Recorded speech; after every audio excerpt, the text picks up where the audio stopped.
allocation, Africa got $33 billion, which is roughly 4.5%. In other words, those that needed it the most got the least. However, I want to really thank the IMF. I want to thank my sister, Kristalina Georgieva, and all our team at IMF, and of course the IMF board, for recently approving the use of SDRs as hybrid capital, which of course multilateral development banks like us can leverage 3 to 4 times and deliver greater impact based on the model that the African Development Bank and the Inter-American Development Bank have developed. We're very grateful for that support. I also like to commend the IMF for providing a third seat for Africa at the board of IMF, as the person of the African Union Commission mentioned the importance of having more space around the table for Africa, and we're grateful for that as well. The admission of African Union to G20 is also a commendable development, long overdue. Fifth, the global financial architecture is failing in dealing with the high rising debt burdens of African countries.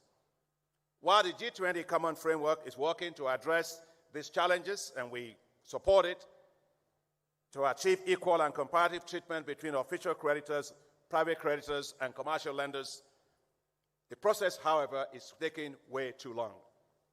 Unfortunately, we shouldn't forget that Africa went through things like that in the 90s. The Multilateral Debt Relief Initiative, also the Highly Indebted Poor Country Initiative, that just dragged on, and unfortunately, we had a lost decade because of that. There's therefore a need for speedier, comprehensive resolution of debt burdens of countries. It's hard to run up a hill with a backpack of sand behind one's back. So while globally the Debt Service Suspension Initiative helped to defer due debt service payments, it only postponed it. It did not solve the problem. There is need for more timely, comprehensive debt treatment, debt restructuring, and debt resolution for African countries. And finally, Your Excellencies, the rules of global taxation, as President Ruto rightly mentioned, need to be modified to ensure that they are serving developing countries. Cooperation across jurisdictional tax rules is needed to avoid Africa losing taxes to multinational corporations that do illicit capital flows. And sometimes I hear a lot about illicit capital flows. It's not just African countries. In fact, quite a lot of multinational corporations have more lawyers, they have more accountants, they have more people than the whole country has. And therefore, we have to make sure that the whole issue of profits, tax avoidance, and profit-based shifting is addressed. In my view, if you do business in Africa, you should pay taxes in Africa. Your Excellencies, we look forward to hearing your views and perspectives, especially what the African Development Bank and all of us can do in the reforms of the global financial architecture. I'm particularly delighted that my dear brother and friend and colleague, His Excellency Dr. Mohamed Al-Jazal, President and Chairman of the Islamic Development Bank Group, is here with us today at our annual meetings, and he will also be sharing with you some thoughts ahead of your conversation. Once again, thank you, Your Excellencies, for your participation. It's a great honor for us to have you. Thank you very much.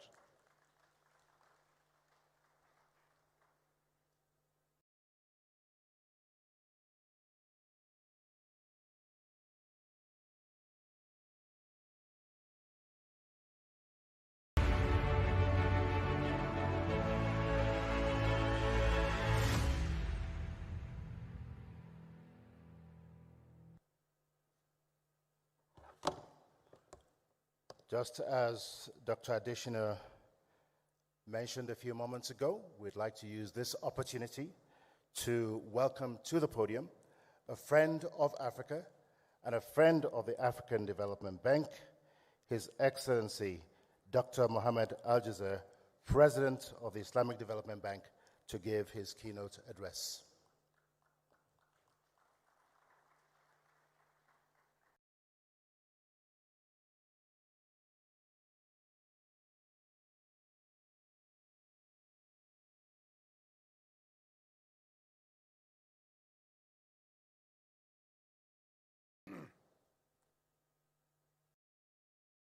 Bismillah ar-Rahman ar-Rahim. Your Excellency,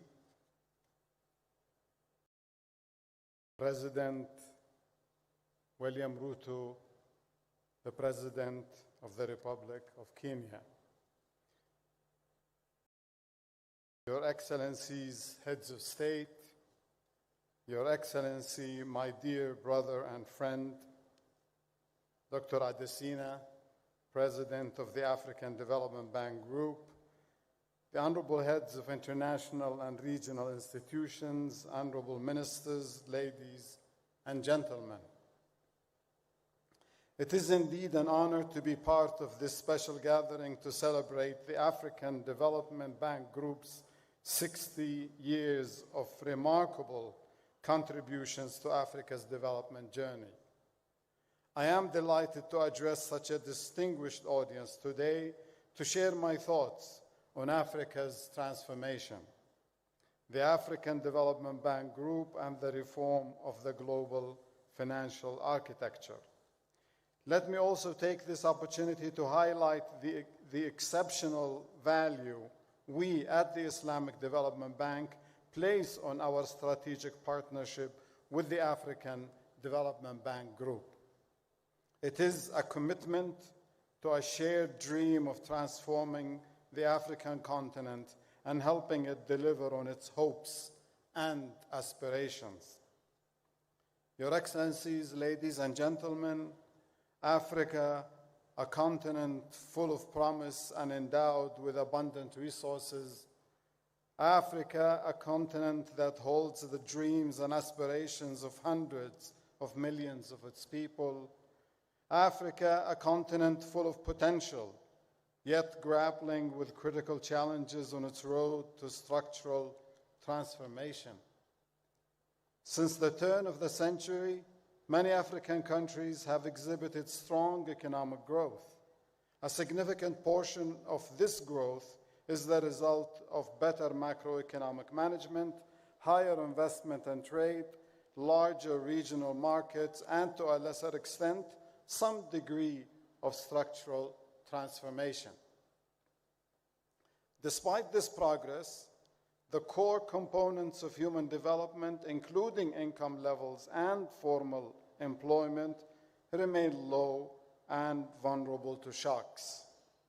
This leads me to the key question that the region and its governments need to tackle in the coming years. What will it take to ensure that this higher growth is sustainable and inclusive? To foster and sustain development gains, economic growth alone is insufficient. African countries need to deepen their structural transformation to ensure a prosperous and secure future for all Africans. The priority will be on transforming natural resource-driven economies into knowledge-driven ones, while taking advantage of the region's demographic dividend. Reforms ought to focus on fostering a more conducive business environment to enhance competitiveness and encourage initiatives that take advantage of regional growth opportunities. In this regard, the African Continental Free Trade Area offers a huge potential for building regional supply chains, developing intra-African production networks in manufactured goods, and enhancing competitiveness. Excellencies, ladies and gentlemen, Africa is on the ascent, and I am optimistic about its development prospects. However, recent estimates suggest that Africa will require an additional $200 billion annually to achieve the SDGs by 2030. Moreover, it is becoming increasingly evident that the current global financial system will not be able to provide the necessary support to achieve the ambitious transformative agenda of Africa. It is thus not surprising that there are calls for a rethink of this framework to make it more efficient and just, given a greater voice to the global south. Additionally, significant resources are being diverted to debt servicing at the expense of critical investments in health and education. This situation clearly demands urgent reform.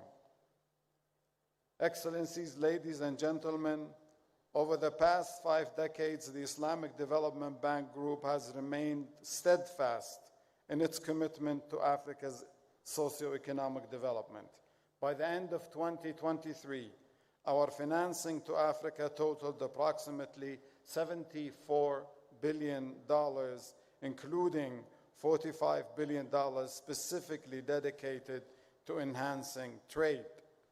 Our efforts have been significantly strengthened through long-standing cooperation with development partners, including the African Development Bank.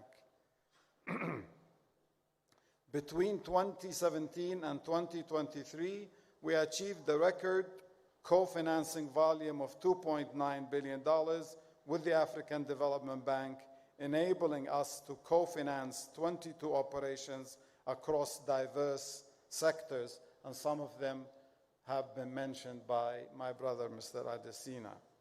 I am pleased to announce that during the Islamic Development Bank's Golden Jubilee celebrations in Riyadh last month, we further enhanced our partnership with the African Development Bank by expanding its scope and setting a higher co-financing target over the next 5 years. In this quest, where collaboration is paramount for success, the role of the Arab Coordination Group, or the ACG, in fostering development and progress across the African continent cannot be underestimated. To this end, the ACG has been a long-standing supporter of African countries and has cumulatively invested over $220 billion in the region to date. Bolstering its support for African partner countries, in November 2023, the ACG pledged a $50 billion financing envelope over the next 7 years to help build resilient infrastructure and inclusive societies in the African continent. Excellencies, ladies and gentlemen, we share common dreams for Africa, a continent free of poverty where no one is left behind, a continent of hope and prosperity driven by innovation and entrepreneurship, a continent providing meaningful employment opportunities for its youth. We remain steadfast in our commitment to work with our development partners to rekindle hope, to realize Africa's dreams of transformation, especially when we recall the wise words of our host, His Excellency President Ruto, and I hope he doesn't mind me quoting him, who said recently, only very recently, that Africa is neither facing east or west, but is facing forward.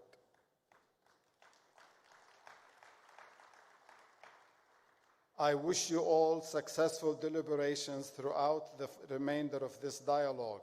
I look forward to positive impact these discussions will have on shaping our strategies and actions to mobilize affordable financing for Africa's inclusive growth and structural transformation. Thank you very much. Wassalamu alaikum wa rahmatullahi wa barakatuh.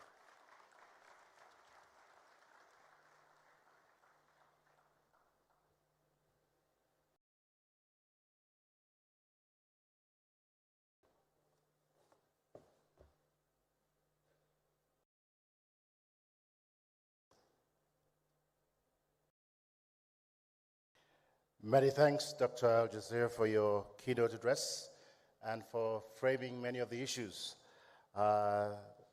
which will surround much of the presidential dialogues that have been convened this afternoon, or this morning and afternoon. At this point, I would like to invite members of the first presidential dialogue panel to take their seats on the platform. So distinguished ladies and gentlemen, please welcome His Excellency Mr. Musa Faki Mahamat, Chairperson of the African Union Commission.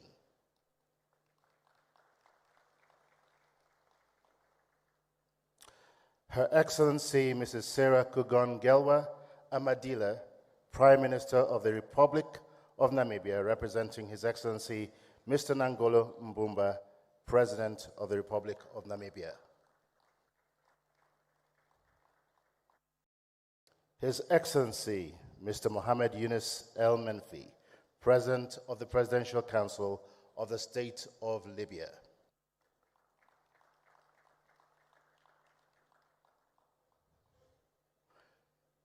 His Excellency Mr. Paul Kagame, President of the Republic of Rwanda.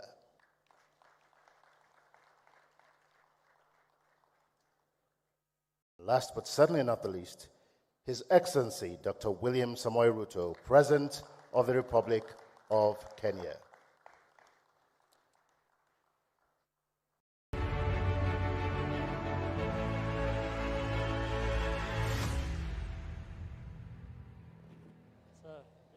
Thank you, Excellencies, for joining us on this panel. Just a few rules here. One, because we are running behind time by probably almost 50 minutes, each one of you will have about 3 minutes to respond to each of the questions that are posed to you. But I'd like to kickstart this dialogue, first of all, with a question for President Ruto. Just last week, you took America by storm.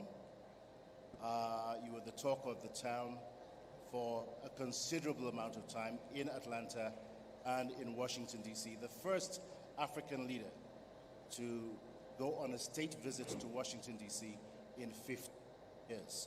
From all indications, a very, very successful mission, and we say congratulations to you and to Kenya.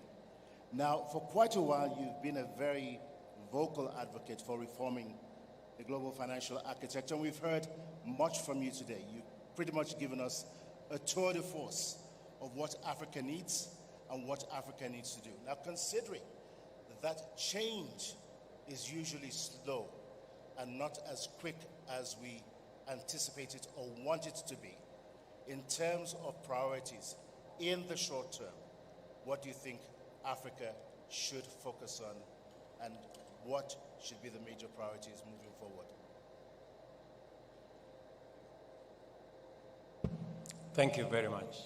And again, let me take this opportunity to welcome all of us to Nairobi and Kenya.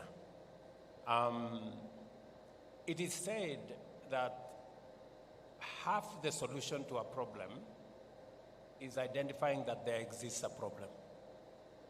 For a very long time, many people did not admit that there was something fundamentally wrong with the international financial architecture. In fact, initially, when voices were raised, they were dismissed.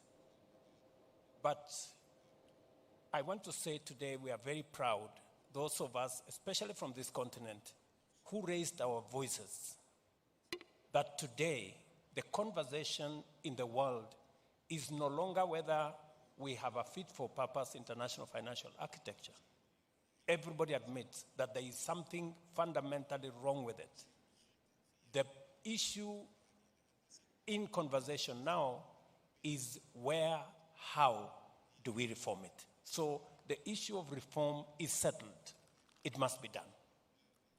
And I think it begins with, once we understand the problem, then it begins with where do we start? I think what we are saying is we need a financial architecture that has the following characteristics. Number one, long-term financing. 40 years, grace period, 10 years, or something in that order. Number two, low interest rates, concessional financing, including, where possible, grants. Number three, we also need financing at scale. The quantum is very important. And then number 4, we also need financing that is agile, that is flexible, especially that responds, that is climate sensitive, so that if there are shocks, that financial architecture must be responsive, because climate change is the new normal. Switching from drought to floods progressively is becoming what it is. In Kenya, we had drought a year ago that decimated 2.5 million heads of livestock. This year, we're in floods that has taken the lives of 200 Kenyans. So this is the new reality. So the financial architecture that must be in place must respond to this climate reality that we have. And finally, is to be sensitive to sustainability. So our priority is to sort out the financial architecture. That's number 1. Number 2, our priority is to make sure that this continent, with its tremendous potential, we move it from potential to opportunity, from opportunity to investment. And finally, as I have said, even as we try to do something outside, we must also do something inside. That is why we are also looking at our own systems, our own governance, our own instruments. And that's why we are discussing, even internally, reform of the Africa Union, so that we are aligned as we reform the international financial architecture, as we reform the investment space to create opportunity for our assets. We must also reform our own institutions so that we align them and repurpose them to be in line with our aspirations and the outcomes we are looking for. Thank you very much, President Ruto. In other words, reform is a two-way street. It's not just one way. But allow me to follow up very quickly. As we all know, Kenya and a number of other countries have been buffeted very devastatingly by extreme weather conditions, unpredictable weather conditions. And I think the projections for Kenya and other countries in the region are that over the next 7 years, we're still likely to see the same kind of weather patterns that we've seen this year. That being the case, and again, following a two-way reform process, what is it that African countries should be doing right now to mitigate the effects of climate change? It is true that predictions are that Kenya and our region is going to have above normal rains for the next 7 years. That's a prediction. It is both positive and negative. And that is why, working with institutions like the Africa Development Bank, we are developing resilience instruments. It is the reason why we are having a conversation with the Africa Development Bank on our water infrastructure. How do we take care of this excess water? And how do we turn this excess water into an asset for making sure that we use it for our food security, we use it for the positive elements. So we must align our programs, our strategies with the reality of the moment and with the predicted reality of the future. So that is the alignment that we must do. Thank you very much, President Ruto. I'm going to come to President Kagame next on a number of issues, particularly with regards to the global financial architecture, as well as the issue of reforms. Both yourself and President Ruto have been aligned. That being the case, what reforms do you really think should pave the way for giving Africa the resources that it needs to finance its own transformation and inclusive growth, even in the face of devastating climate change? What are the most critical reforms that you see and anticipate are needed? Thank you. Let me quickly, first of all, and more importantly, thank our hosts, President Ruto, His Excellency, and also the President of the Africa Development Bank Group for inviting us here. Now, quickly to the point, we are talking about the architecture of, international financial architecture. Therefore, in mind, we have the architects. So what did the architect have in mind when they provided us with the architecture we have to deal with? They must have had their own interests. They must have framed things the way they wanted to benefit themselves, or maybe we can assume that they wanted to benefit the whole world. Now, we are here discussing the situation as it is, where we find there are enormous resources in this world, but inequitably distributed.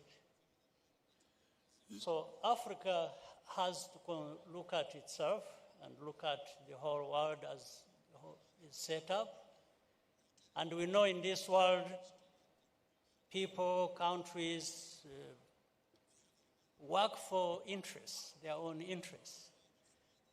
Africa's interests and the countries of our continent interests must be taken care of, beginning with ourselves.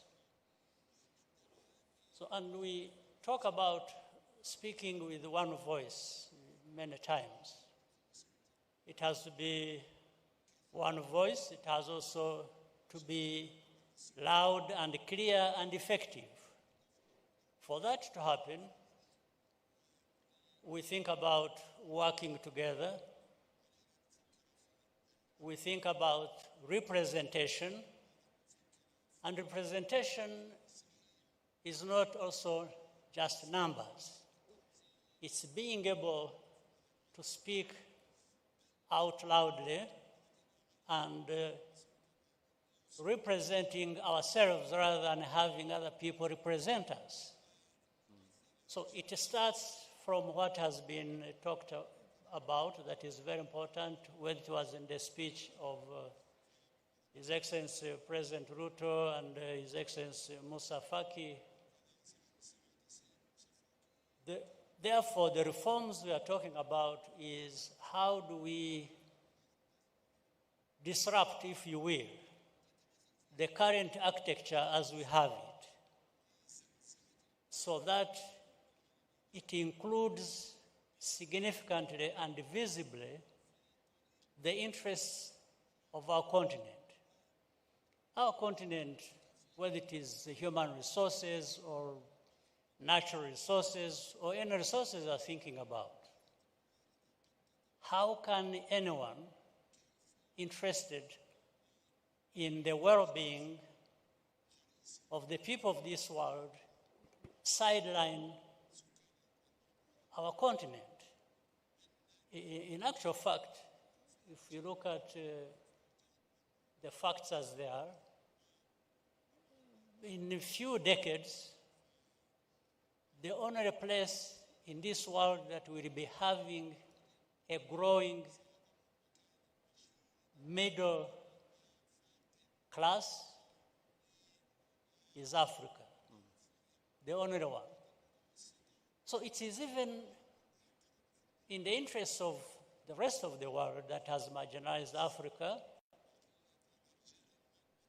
to contribute to the well-being of our continent, because the growth of Africa, based on this middle class, feeds into the growth of the rest of the world. So they should even be accepting some of these proposals in self-interest, because Africa grows, the whole world grows. But Africa cannot wait to be handed this opportunity by anybody else. We therefore must be on the front line, really fighting for this right, and therefore for ourselves, but also which contributes to the well-being of the rest of the world. President Kagame, I want to be a little bit provocative here. I've been coming to Kenya for probably 30 years, and there are places that I used to know that I no longer recognize. Why? Because the city's architects have changed the landscape. Now, most of the Bretton Woods institutions were created 60 to 80 years ago at a different time from the one that we live in. So, if we're going to talk about reform, it's not just the access to resources. It's looking at those institutions that were created back then and asking the question, are they still relevant to the needs of today? What is your thought about redesigning a lot of these institutions to make them fit for purpose? Well, absolutely. It's a no-brainer that what worked 50 years ago or designed 50 years ago, things have changed, and therefore a rethink of a new design that fits the purpose must be into play. There's no question about it. But here what we are talking about is not simply an argument of whether, this is fit for purpose or this. I think everybody understands that point. But there are philosophies, if you will, or interests or that operate behind that. For us in Africa, we are hard-pressed to see that there is a change of these and in the design of these institutions. But maybe the way the institutions are set up, benefiting some parts of the world, those in those parts of the world are not interested in having the change happen because it gives them control, it gives them say over other people's resources even. So it's not that people don't understand. Especially for Africa, we understand it better because of how we are affected. But the other parts of the world that have the power and control, it's also not because they don't understand, but it is because that it serves them very well, benefits them, that they are not interested or they are slow in allowing change to happen. So it's not a very complicated thing to understand. Everybody understands that. What is complicated is to reach this understanding and compromise that we don't lose anything by having everybody benefit as we should benefit, all of us. That's where the issue lies. And therefore, the reforms are based on this thinking. We are only looking for the pathways to having the reforms implemented that provide us with less costs than having to fight so much over what is obvious that actually benefits all of us, as I said. Thank you very much, President Kagame. I'm going to come next to President Al-Menfi. Let me bring it closer home. Obviously, your country has had quite a number of challenges economically in recent times. What areas do you think that the African Development Bank can support Libya in the best to help you reach that last mile of reaching economic transformation in your country?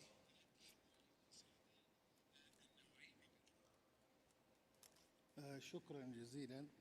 أنا أعطي فرصة حتى للترجمة إذا كان في.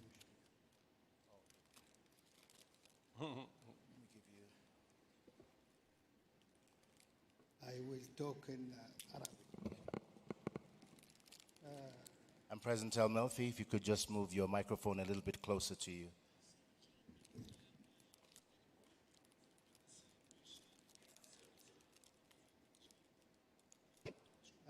في البداية أحب أن أشكر فخامة الرئيس روتو على الضيافة وحسن الاستقبال والشعب الكيني، وأيضا على مجهوده الكبير الذي يقوم به في هذا التحول الذي أعتبره هو نقلة مهمة جدا في التحول المالي وكيفية معالجة المؤسسات المالية في أفريقيا. والحقيقة أيضا أريد أن أؤكد على نقطة أخرى، وهو أن أحيانا في بعض الدول الأفريقية الحاجة تكون للعناصر الفنية وللخبرات وليس المالية، وهذا ما يسمى بالتوأمة وما يسمى بالتكامل المالي داخل أفريقيا، والذي نرجو أن يكون هو الطموح الذي نريد أن نصل عليه. كل المؤسسات المالية أسست في فترة كانت فيها الدول الأفريقية قابعة تحت الاستعمار، وبالتالي أسست وفق آليات معينة لا تخدم أفريقيا، لكن أفريقيا اليوم هي أفريقيا أكثر تطوراً، أفريقيا فيها العديد من الثروات من الموارد، وبالتالي قدرة أفريقيا اليوم على البناء والتنمية تختلف عن أي وقت ماضي. والحقيقة نحن نريد أن نؤكد على أن الدور الذي قامت به ليبيا في فترات زمنية في عدة دول أفريقية، مستعدة ليبيا اليوم أنها تدعم هذا الاستثمار الذي قامت به في دول أفريقية. يحتاج فقط إلى بعض الترتيبات المالية والضمانات المالية مع بعضنا كأفارقة.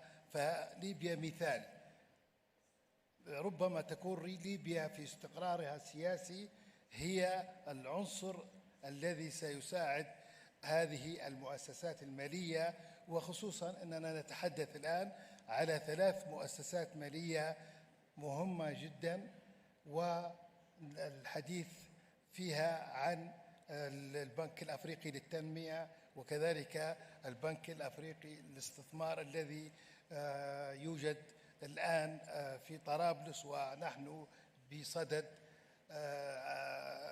يعني استكمال كل الإجراءات التنفيذية الخاصة به، وسيكون داعم في العديد من الدول الأفريقية، وربما هو سيكون إضافة حقيقية للاستقرار المالي في أفريقيا.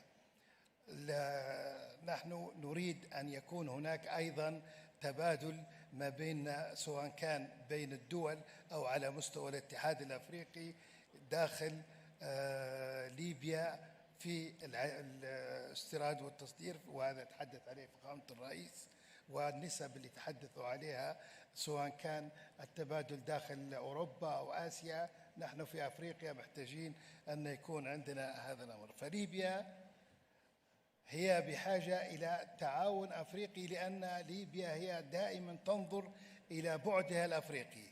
ليبيا تريد أن تستكمل كل ما بدأ تجاه أفريقيا، لأننا نحن نؤمن بأن قوة ليبيا هي من قوة أفريقيا، وقوة أفريقيا من قوة ليبيا، وبالتالي استثماراتنا عندما تتجه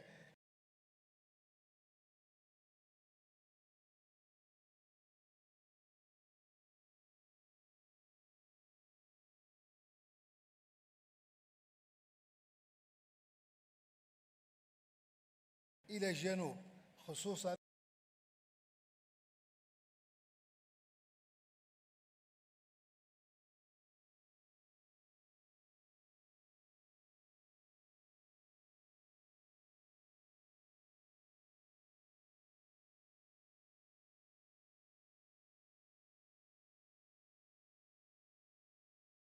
President of the Republic of Congo, Your Excellency Emerson Mnangagwa, President of the Republic of Zimbabwe, Your Excellency Paul Kagame, President of the Republic of Rwanda, Your Excellency Hassan Sheikh Mohammed, Kindly President forgive me.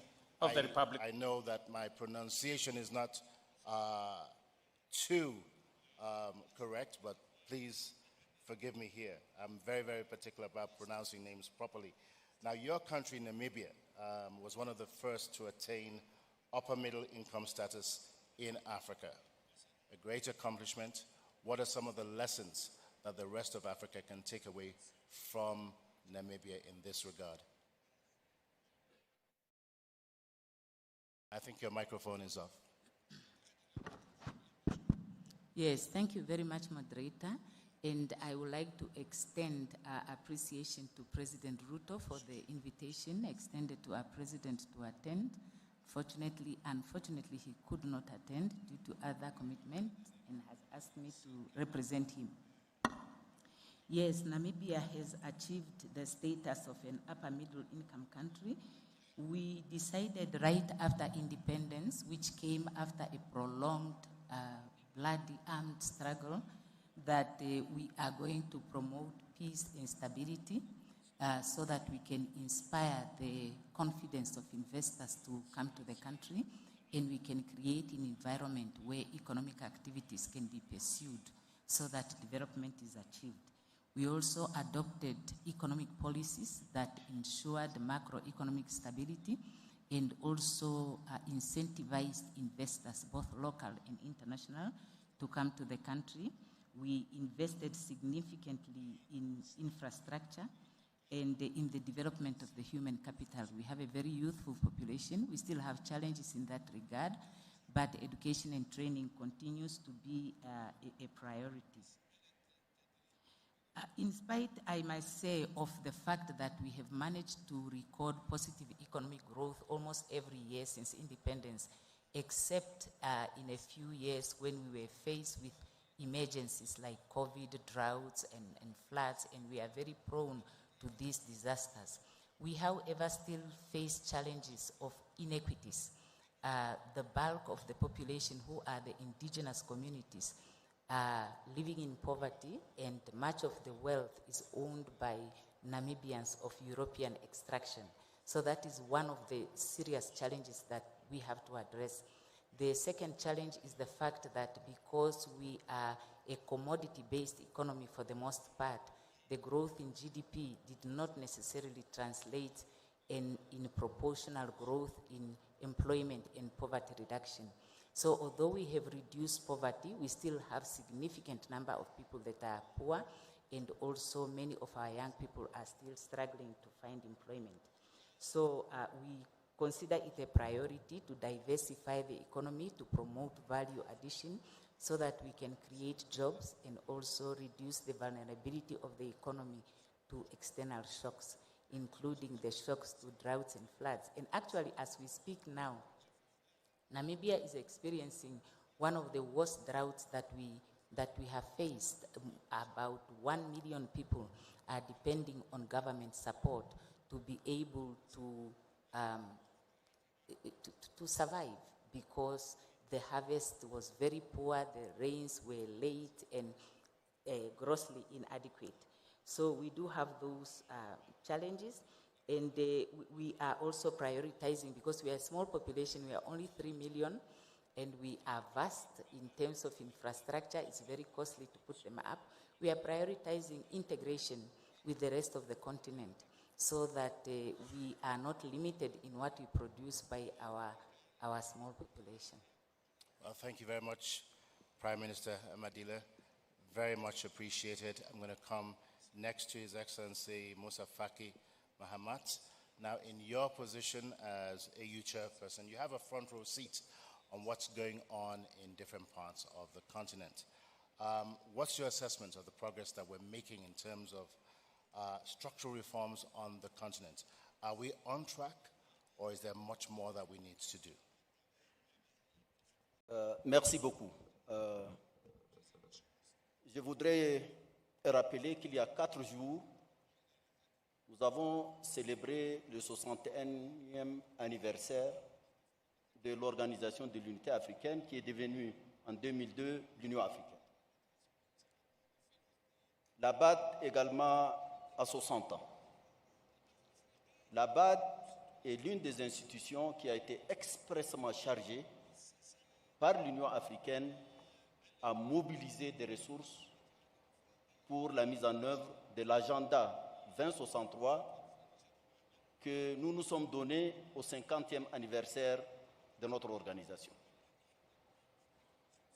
Il y a 8 ans, en juillet 2016, à Kigali, la conférence des chefs d'État a évalué la situation du continent et a décidé d'une réforme institutionnelle et financière de l'Union africaine. Cette tâche a été demandée expressément au président Paul Kagame, qui a fait un excellent travail et il a passé le témoin au cours du dernier sommet au président Ruto.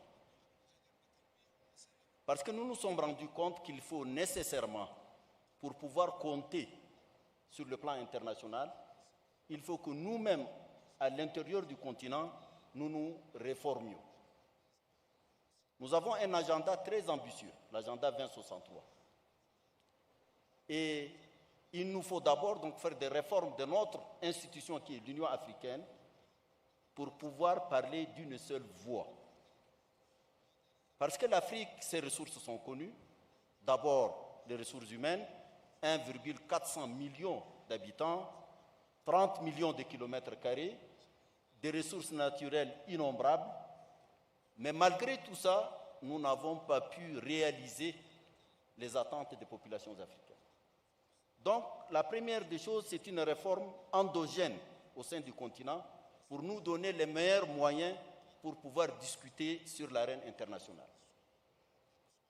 Cette réforme est en cours, des progrès importants ont été réalisés, mais il n'en demeure pas moins que nous faisons face, il faut le dire honnêtement, encore à des réflexes de souveraineté étriqués au niveau des États.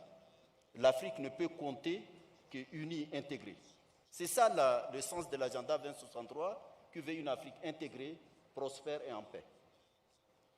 Sur le plan international, les institutions de Bretton Woods, l'Organisation des Nations Unies, toutes sont la résultante de la Seconde Guerre mondiale. Ce sont ceux qui étaient les vainqueurs qui ont mis en place ces institutions. 70-80 ans après, il est évident que ces institutions ont vécu. Ce ne sont plus les mêmes défis, ce n'est plus la même configuration, ni sur le plan démographique, ni sur le plan géopolitique, ni sur le plan financier. Il y a une nécessité de réformer ces institutions, notamment les institutions financières. L'Afrique a été le cobaye, il faut le dire, à différentes approches. Le programme d'ajustement structurel, dans leurs différentes phases, comment il faut réduire la pauvreté, toutes ces politiques ont montré leurs limites. Aujourd'hui, l'Afrique vient avec ses priorités, avec une planification bien établie et demande à la communauté internationale, ce n'est pas une charité, c'est de pouvoir accepter l'Afrique dans sa diversité avec son potentiel et la traiter seulement d'égal avec les autres régions du monde pour lui donner la possibilité de se développer. Je crois qu'il y a un travail important à faire et il faut que les partenaires, ceux qui tiennent le haut du pavé, puissent comprendre la nécessité. Si on veut un monde pacifique, un monde solidaire, il faut nécessairement voir l'Afrique d'une autre façon. Il n'en demeure pas moins que pour nous, nous-mêmes, il faut qu'on améliore notre gouvernance, qu'elle soit politique, institutionnelle, économique et financière, mais il faut également que la communauté internationale, si on veut un monde de stabilité, revoie également ces règles qui ont été édictées il y a 80 ans et qui ne correspondent pas du tout à la réalité d'aujourd'hui. Voilà où nous nous trouvons. Absolutely. Thank you very much, Your Excellency. And I'm going to go just from the point you just made right now over to President Kagame. Now, no one is in any doubt that reshaping and reforming the global financial architecture is going to be a walk in the park. It's going to have its own challenges. And it would seem that doing so, the reforms that we need are going to be both short-term and long-term. This being the case, what must Africa do to ensure that it strengthens its voice and it is able to engage in ongoing conversations on reforming the global financial architecture? What is it that we need to do on a consistent basis? So this isn't just a one-off conversation.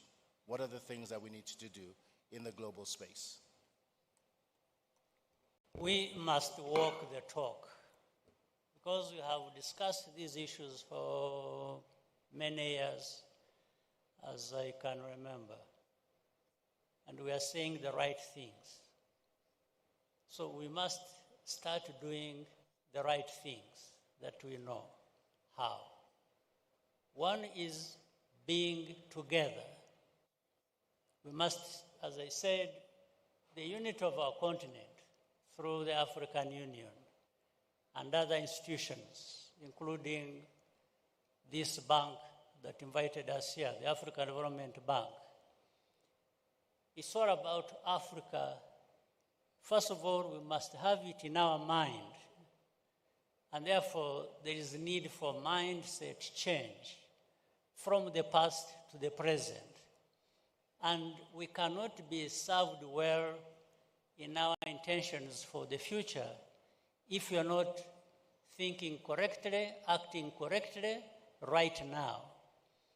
So when we have been talking about the African Union reforms, as His Excellency President Ruto, my brother, mentioned earlier,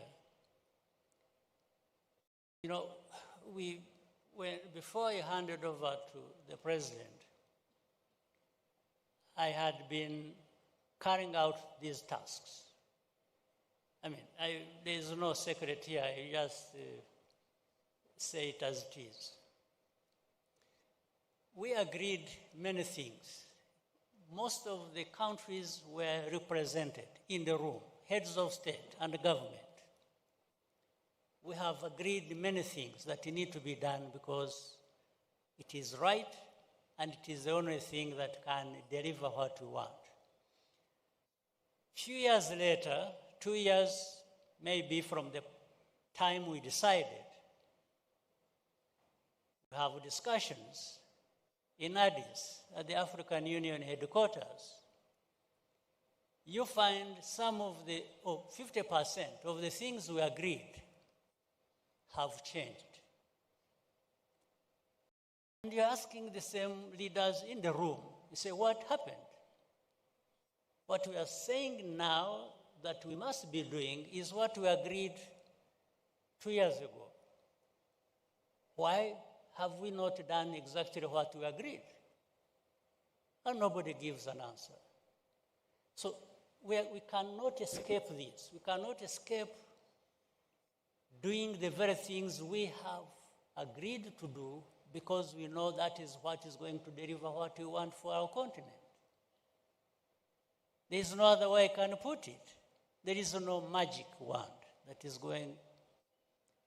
is in anybody's hand to bring the change that we want. So when we are here discussing and everybody is listening and we are listening to ourselves,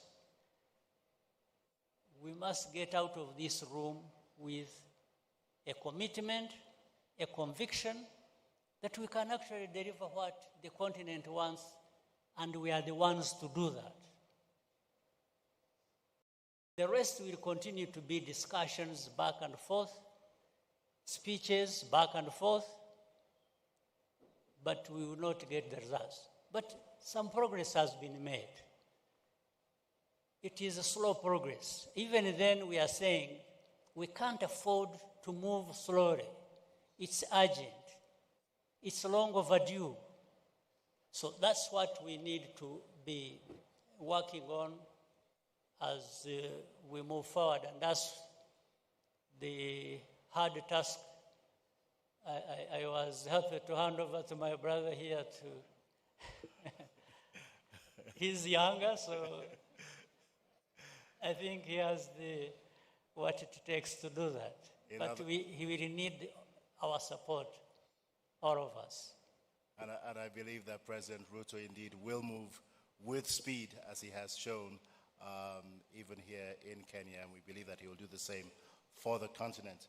I just want to quickly touch base with Your Excellency Musa Faki. With regards to the global financial architecture, how do you see that dovetailing into the ambitions of Agenda 2063? Je crois que, permettez-moi. And I ask that question because a lot has happened, and a lot has changed, and a lot has been transformed on the global scene since Agenda 2063 came into place. And that's still a long way off. But what are your thoughts in this regard? Je voudrais d'abord remercier le président Kagame et le président Ruto qui mènent cette importante réforme au sein de l'Union africaine. Il est évident que si nous allons en rang dispersé, on ne peut pas influer sur la réforme des institutions financières internationales. Ça, c'est une évidence.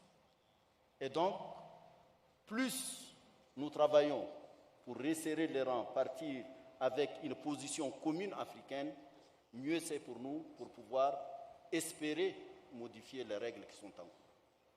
Aujourd'hui, l'Afrique a une image qui n'est pas la photographie réelle du continent. On nous prend comme un continent à risque et donc les taux sont extrêmement élevés. Le président Ruto l'a dit, il a donné des chiffres, peut-être 9 fois, 10 fois les taux qui sont utilisés ailleurs. Et donc, pour pouvoir financer l'agenda 2063, et notamment les projets phares sur lesquels travaille le NEPAD, l'ODA NEPAD, la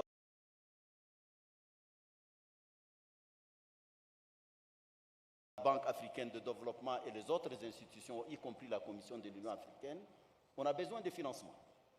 Et ces financements ne peuvent pas être mobilisés uniquement en Afrique. Il faut évidemment que les règles en matière d'investissement, en matière de taux, soient révisées pour que le continent africain puisse, comme les autres régions du monde, pouvoir être investi sur le marché international. L'effort africain est en train d'être fait. Il faut bien que la communauté internationale, le système international lui-même s'adapte pour pouvoir, de manière juste et équitable, donner la chance au continent africain de pouvoir se développer. On ne peut pas continuer à être juste un réservoir de matières premières, un champ de bataille géopolitique, et c'est ça le risque majeur. Nous avons été un théâtre, et nous risquons encore d'être un théâtre dans la bataille des grandes puissances économiques, et c'est ça le risque le plus important. Plus, nous, en notre sein, il faut qu'on travaille en rang serré pour pouvoir parler d'une seule voix et constituer une force de négociation avec les partenaires, parce que l'un des pas importants de notre agenda, c'est également le partenariat. On ne peut pas se développer en autarcie, c'est évident. Et donc, il nous faut pouvoir, dans le cadre de notre partenariat, parler d'une seule voix. Malheureusement, je regrette de le dire, jusqu'à là, nous n'avons pas cette force unificatrice qui parle d'une seule voix qui peut peser réellement sur l'ordre des choses. Donc c'est un défi à la fois pour nous-mêmes, sur nous-mêmes, et vis-à-vis de la communauté internationale, notamment les institutions financières internationales. Thank you very much, Your Excellency. I'm just going to provide each one of our panelists with a closing comment as we bring this session to a close, keeping in mind, again, the theme of this conversation, Africa's transformation agenda. But I'd like you to focus in on what the African Development Bank can still do to help achieve the agenda. Yes, you've been very glowing in all of your assessments and the reports on the bank and the work that Dr. Additioner and the rest of his team are doing. What is that extra mile that the African Development Bank needs to take to help unleash some of the potential and bring to fruition the ideas that we're talking about today? I'm going to start with Her Excellency, the Prime Minister of Namibia first, and work our way backwards, but leave the last word for President Ruto.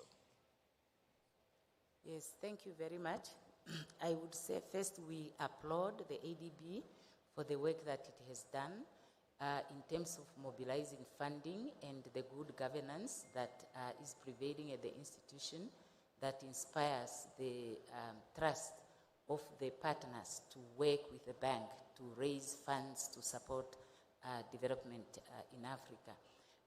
The first point that I would like to raise is one that relates to funding for middle-income countries, drawing from the experience of Namibia. This is a challenge that we face everywhere, including at the ADB. Because of the higher per capita income, in spite of the inequities that I have referred to, the high unemployment and high levels of poverty, we get funding that is quite pricey, making it difficult for us to raise the adequate resources to fund development. Secondly, I would advise the bank, and I think it is amenable in that regard, as we do also advise other funders, to look at how their support can assist countries to develop their local capital markets. Because Namibia is one of those countries that have a relatively developed capital market, but not optimally developed, to be able to ensure intermediation. We actually export capital, whereas we borrow externally. So that is an aspect that is very important for us. Then there is the issue of funding to private sector, apart from funding government, without the requirement of government to provide a collateral, and partnering with private financial institutions so that their capacity that is here is also shared with African financial institutions to be able to support development in those countries. And obviously, we would like funding to really prioritize growth-enhancing measures, measures that support economic growth, that support diversification and value adding. We are mineral resources endowed as a continent, but because mining itself is not job intensive, we need to develop the full value chain of our mineral resources. And we thank the bank for advocating for increased special drawing rights for African countries, and we would like it to also amplify the voice of middle-income countries so that we can raise more resources. There have been talks about also equity in terms of the harnessing of benefits from natural resources. This is something that is important for us as African countries, being the host of most of the resources. We want to share equitably in the benefits and supporting capacity to fight illicit flows of capital, so that we obviate the need for our countries to rely on external borrowings. Countries like Namibia could actually develop self-sufficiency in terms of funding if we can address illicit flows and we can optimize capital markets development. Thank you. Thank you very much, Prime Minister Amadia. Very excellent points, and I'm sure Dr. Additioner is listening. Thank you very much for your input there. We're going to come next to President Kagame. I will try to be very brief. I think very good points have been made by the Prime Minister of Namibia. But I want to thank the African Development Bank's president and his team, who have done a very good job of mobilizing resources for our continent and also leveraging them, those resources, to broaden the investments as we need them on our continent. And I would only, with the support of everyone on our continent, would urge him to even mobilize more resources, especially the private sector resources to be invested on our continent, because other sources are not enough in and of themselves. We have seen, for example, the time of COVID and towards the end, when the SDRs that were mobilized, we had 5% of that, of the 650 billion that was, so 5% of that for the whole continent of Africa is very small. So whichever sources we have, alone they are not enough. We need to diversify, therefore, the sources of the money that we need to invest on our continent. And I think that helps development of Africa to realize the agenda that is set for the 2063. And therefore, I thank all the leaders of our continent so that we continue to work together to support Africa Development Bank institution. Thank you very much, President Kagame. And we'll go next to President Al-Menfi for your thoughts in this regard. شكرا جزيلا. أيضا أنا أحاول الاختصار. أؤكد أيضا على أن الدور اللي يقوم به البنك الأفريقي للتنمية في أفريقيا وما سمعنا عليه حتى من خلال العرض اليوم هو دور مهم جدا، ونحن ندعم هذا الدور ومستعدين أن نكون في دعمنا أكثر تطورا خلال الفترة القادمة في مجالات عدة، وأيضا كيفية التعاون وبيننا وبين هذا البنك خلال الفترة القادمة حتى نطور من ليبيا ومن أفريقيا بشكل عام. ولكن أريد أن أؤكد على أن السير في مسيرة الإصلاح في المؤسسات المالية الدولية اللي نحن تحدثنا عنها لابد أن يكون هو الحفاظ على موقف موحد أفريقي والتمسك به حتى نتمكن من الانتهاء من تأسيس المؤسسات المالية الأفريقية، ومنها على سبيل المثال المصرف الأفريقي للاستثمار اللي تحدثت عليه، واللي نتمنى أن الدول اللي لم تحتمد هذا المصرف تقوم بالاعتماد، لأنه سيكون عنصر من عناصر البناء في أفريقيا، وعلينا جميعا كقادة أفارقة أن ننفذ مقررات الاتحاد الأفريقي والتي تمثل مواقف موحدة. شكرا جزيلا. Thank you very much, Mr. President. And last, well, not last actually, because we're going to come to President Ruto later on. I'm going to ask the AU Chair, Musa Faki, for your thoughts in this regard.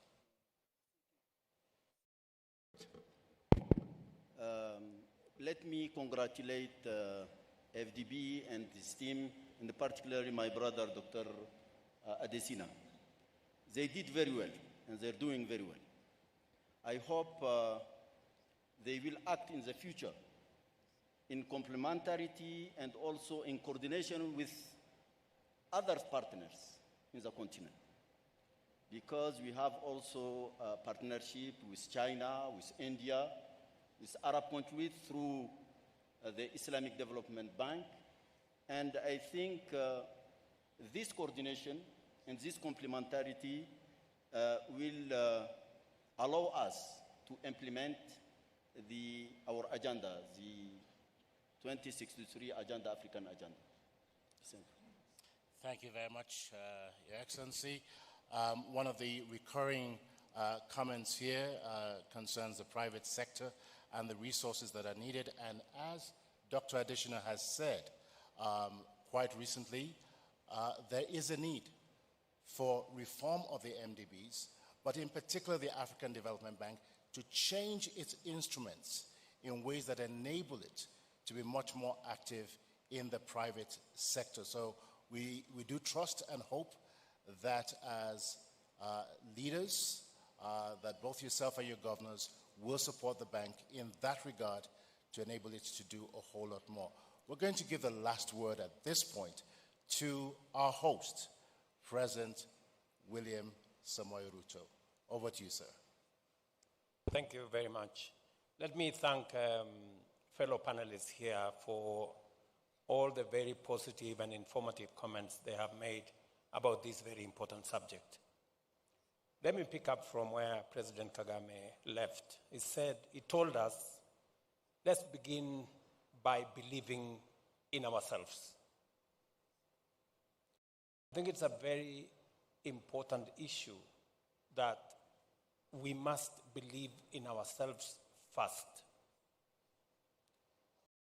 And we must stop outsourcing problems we have created or outsourcing solutions we can provide for ourselves.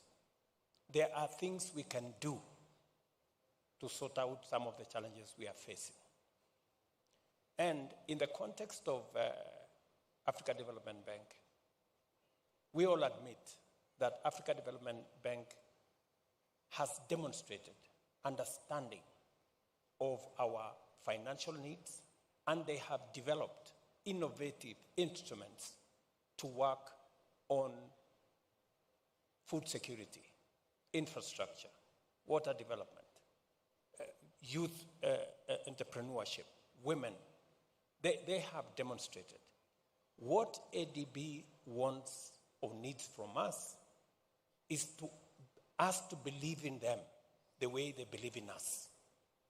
Provide support for ADB, and that is why we are voicing our support for replenishment of ADF, $25 billion.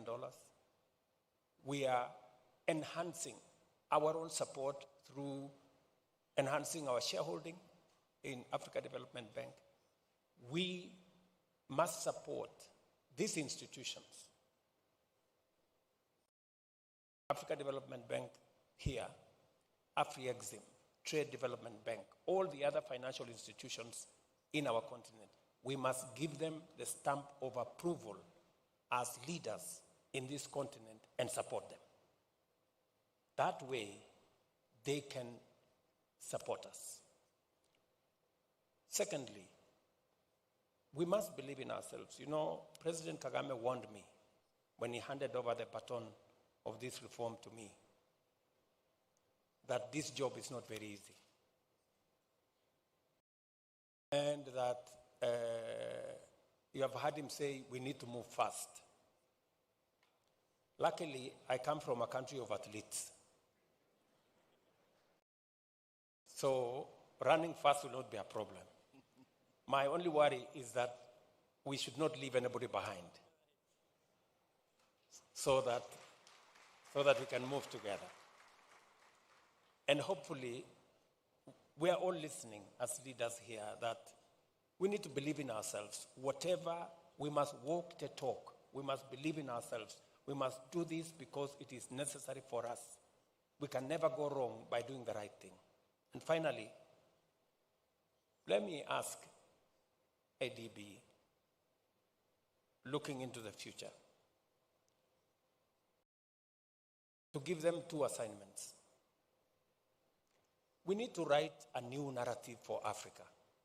We have been profiled negatively for far too long. Please, if you can support an Africa credit rating agency that will be factual about the situation in Africa. Let me give you an example. We went to the market as Kenya. And then there was a situation in Niger. And we were told, you are going to pay 2 points more because there was a situation in Niger. Niger is very far from Kenya. You know? But somewhere, somebody sitting in Washington or some other place thinks Niger is in Nairobi. You know? So please, if you can work on an Africa Credit Agency that will help put factual information into the financial architecture so that this unnecessary risk profiling is reduced. Let me ask you for one more thing, which you believe in, Mr. Adesina, before you leave office next year, before you move on to another assignment. You have talked about undervaluation of our GDP as a continent. That in the calculation of our GDP, the huge resources, mineral resources that we have are not factored. The huge energy resources, renewable energy resources are not factored. The huge resources we have, having 60% of Africa's, or the world's actually, remaining uncultivated arable land is not factored. Our provision of natural carbon sinks is not factored in our GDP. And that is why most of the time we are told our debt is not sustainable, because our own GDP is not correctly evaluated. Please, if you can work with us to get the true valuation of our GDP so that we can drive Africa's development in a positive manner. I don't think those are too many assignments, Adesina. I'm very optimistic that these are assignments you can undertake on all our behalf as we drive the continent's prosperity into the future. And thank you very much. Excellent closing thoughts from President Ruto. Support the bank strongly, stop outsourcing problems, and stop outsourcing solutions that we have answers for. Believe in ourselves, write a new narrative, develop, as a matter of urgency, an African credit rating agency, as well as re-evaluate our resources. Excellent closing thoughts. I want to say a very big thank you to all of our presidential delegates, our panelists during this session for your excellent thoughts. You've given us much food for thought. Again, we thank you, President Ruto, President Kagame, President Al-Menfi, Prime Minister Kugon Gelwa Amadia, and AU Commission Chair Musa Faki. Thank you for enriching our conversation this afternoon. Ladies and gentlemen, could you kindly give our distinguished presidential panelists a warm round of applause and thank them for their leadership of our continent.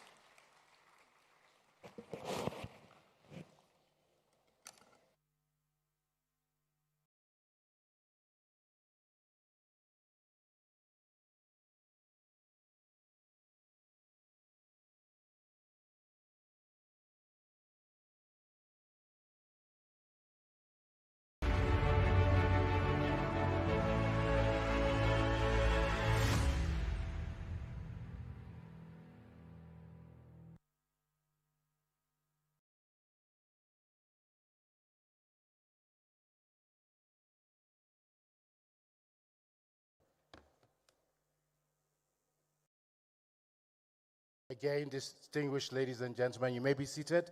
Kindly give our presidential panelists really a warm round of applause once again.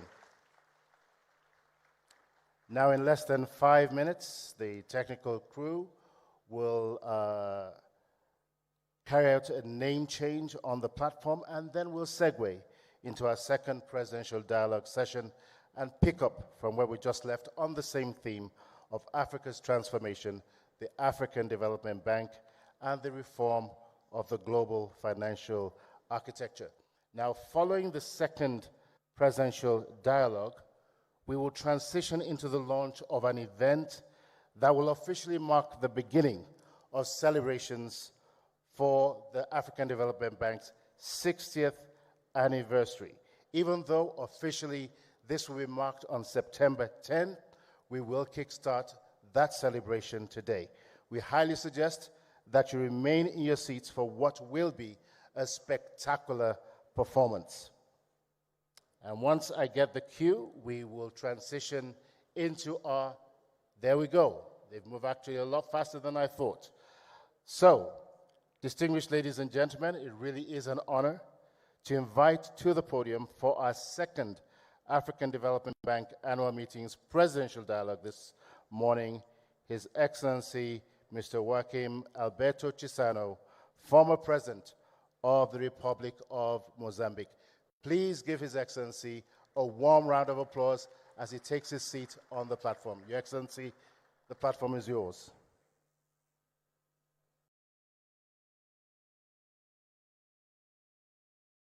And President Chissano will be followed by His Excellency Mr. Prosper Bazombanza, the Vice President of the Republic of Burundi, representing His Excellency Mr. Evariste Ndayishimiye, President of the Republic of Burundi. Please give him a warm welcome.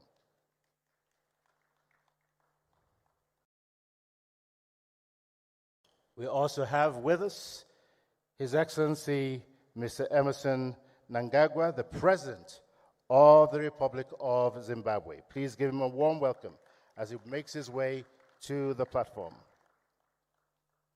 And last but certainly not the least, His Excellency Mr. Denis Sassou Nguesso, President of the Republic of Congo. Please give him a warm welcome.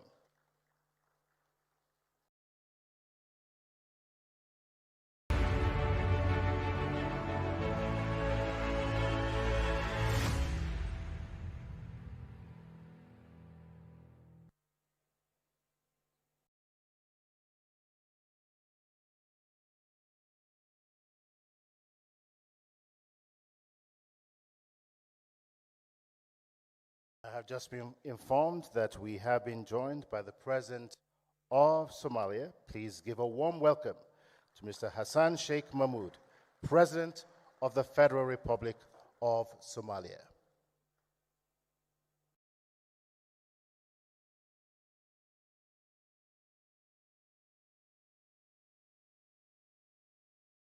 Your Excellencies, welcome to the second presidential dialogue session. It's a pleasure having you with us this morning. Now, our first question goes this morning to Your Excellency, President Nguesso. Several leaders, including Dr. Adesina, have called for new metrics for measuring the wealth of our respective nations. And President Ruto just spoke about that a few moments ago. And that this should not just be based on GDP alone. What, to your mind, will be the benefits of properly valuing natural capital of African countries? What difference would that make, Your Excellency?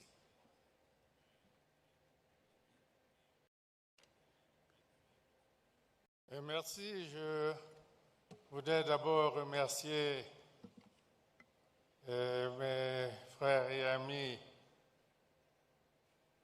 le président Ruto et le président Adesina qui ont eu l'amabilité de nous inviter à prendre part à cette importante rencontre. Et en réalité, nous n'aurons pas beaucoup de choses nouvelles parce que tout a été dit.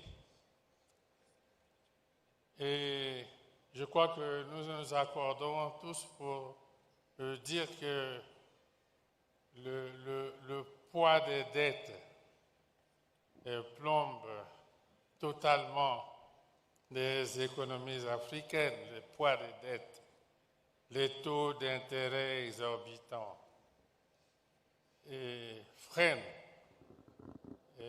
le développement. Nous convenons tous ensemble que l'Afrique, si elle n'a pas des infrastructures de base, par exemple les communications, les routes, les chemins de fer, les voies navigables, et comment pourrait-elle faire fonctionner la ZLECAf? Le président Ruto parle de le commerce à l'intérieur de l'Afrique. Ce commerce, il ne peut pas se faire sans les infrastructures. Et on dit ces derniers temps qu'il y a près de 600 millions d'Africains qui n'ont pas accès à l'électricité. Et je salue le président Adesina qui nous a annoncé que d'ici peut-être 2030-32, quelques 300 millions, je me trompe peut-être des chiffres, Africains pourraient avoir accès à l'électricité. Alors, vous posez le problème de nos ressources naturelles. Et les frères ici en ont parlé. Oui, l'Afrique regorge de ses ressources naturelles, mais elles ne sont pas prises en compte dans l'évaluation du PIB et des économies africaines. C'est là la question. Je prends un exemple concret. Le bassin du Congo et des réserves forestières immenses. Les tourbières du bassin du Congo. La contre-valeur qui résulterait de ces réserves forestières, des tourbières du bassin du Congo, si elles étaient prises en compte dans l'évaluation des richesses des États,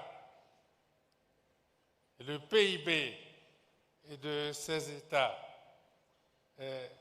serait placé à un niveau qui permettrait aux États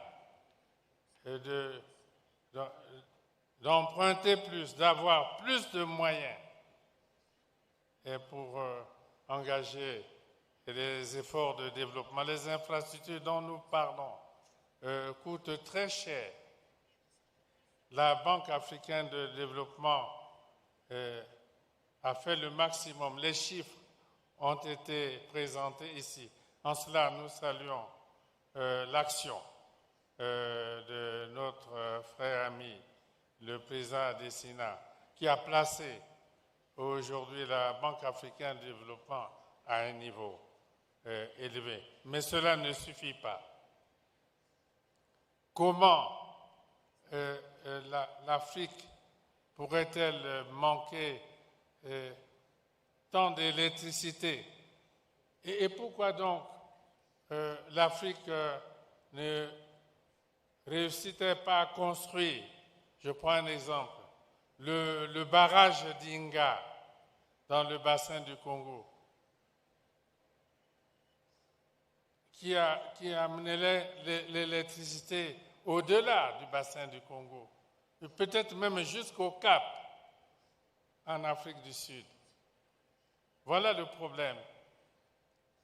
Évaluer les richesses naturelles de l'Afrique, des États africains, et les intégrer dans le PIB et de ces États, et je crois que cela donnerait de plus grandes possibilités de financement des efforts de développement de l'Afrique. Et ce combat, nous devons le mener. Et j'invite le président Labad à se joindre à un certain nombre de dirigeants africains pour que cette bataille soit menée immédiatement, que nous ne passions pas notre temps qu'en parole.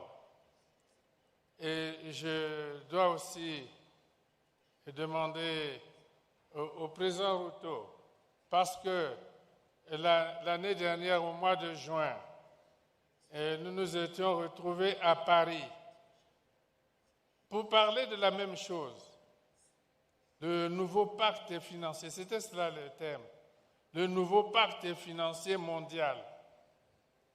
Et à cette occasion, le président Ruto avait fait une déclaration magistrale. Je crois qu'il avait même été intégré au groupe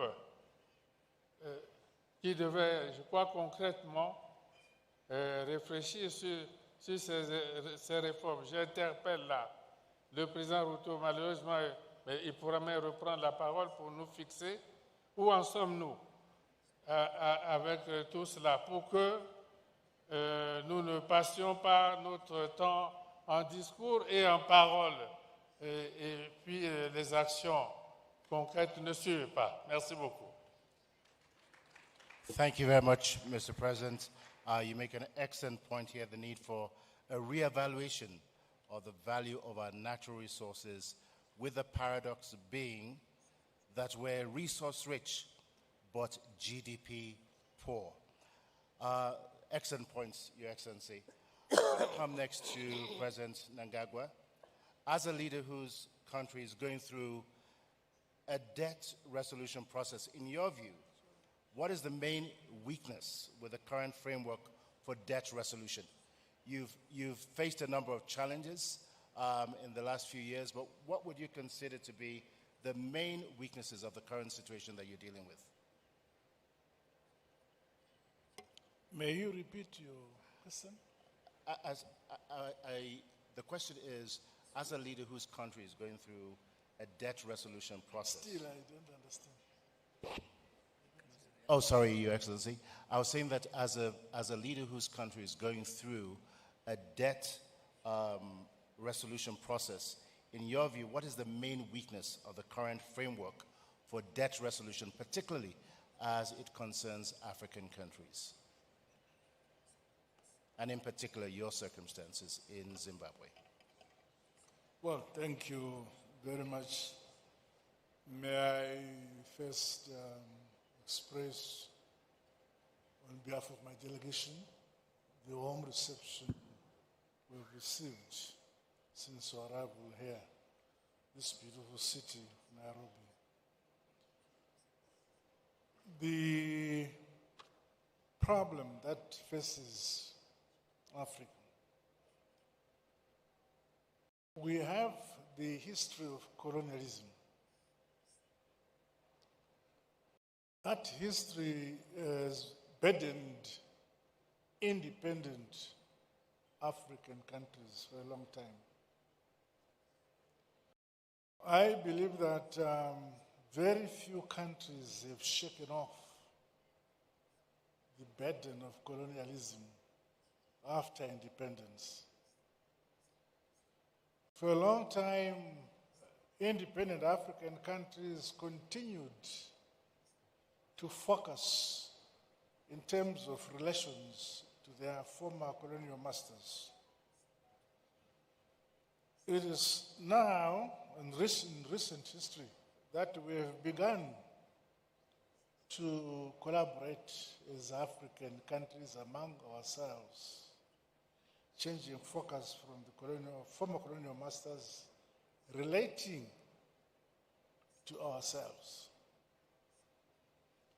Africa as a continent has resources enough to develop, modernize, and industrialize our continent as a people. But it has taken us long to shift from the focus of believing that our development must be linked to our former colonial masters. Africa has resources that, if we correctly focus on the domestic resources we have on the continent, we have resources to develop our countries. Most importantly, in my view, since the Second Republic in Zimbabwe, we have decided that to develop our country, we must embrace science and technology. All our universities in Zimbabwe now have a serious bias towards science and technology, because we realize that the countries that have developed have done so on the basis of science and technology. We have introduced focus that in the past we had graduates from our universities who spoke English very well, but did not produce a product. So it is critically important that our younger generation must have the pride either to produce a product or a service. In the same manner, our universities must produce products where, when they leave university, they contribute to their country by producing a product or a service. The first world is the first world because they have produced products for themselves. They have produced a service which services their own demands for their own communities. So that's what we must do. So Africa must shift its focus towards science and technology, which brings about a service to the people, a product to the people.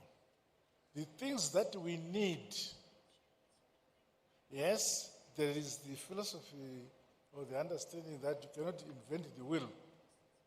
But it is necessary that we change our approach to development and modernization by embracing, in fact, as a continent, we have everything at our disposal to modernize, mechanize our agriculture, our education system should produce students who, when they leave university, they should have the pride that they have the capacity to produce a service for their country. They have a pride that they are producing products for their country. And that way, without much reliance on Europe, Asia, whatever, but exchanging scientifically the resources and knowledge among ourselves as African countries, I can see our country developing very, very fast. It is in my belief that those countries in Africa, on the African continent, who are doing well, they are doing well because they have internal domestic focus. What do they have? What can service their needs at the domestic level, as a country, as a people, both in terms of products and in terms of services? And if we all collaborate as an African country, as a continent, I believe that our pace for development and modernization will be faster.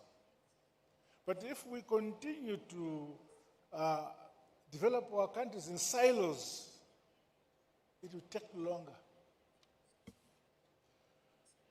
In the past, for instance, in the past, which our founding fathers were able to move away from,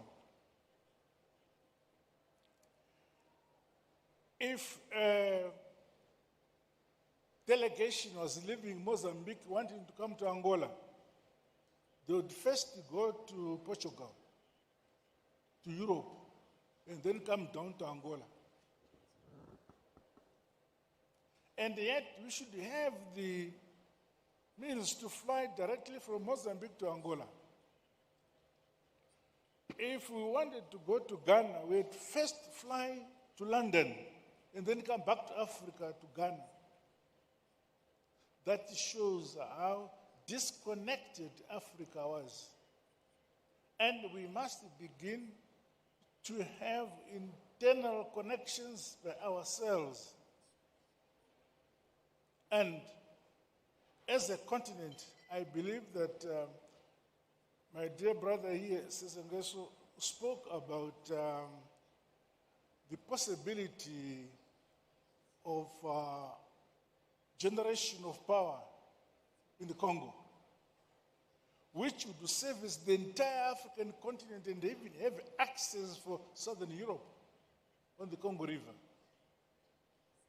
But to achieve that will require the collaboration of the entire African continent to put resources to achieve that which is possible to service Africa. But now, we work in silos and look forward and look up to Europe or some other former colonial powers to service and develop our own region. Okay. I'm happy that now there's a crop of African leaders who now focus on the collaboration of the developing of our respective countries by collaborating among ourselves. It could be in agriculture, it could be in education, and so on. For instance, in Zimbabwe, for all along, we were relying on importing wheat from Ukraine throughout.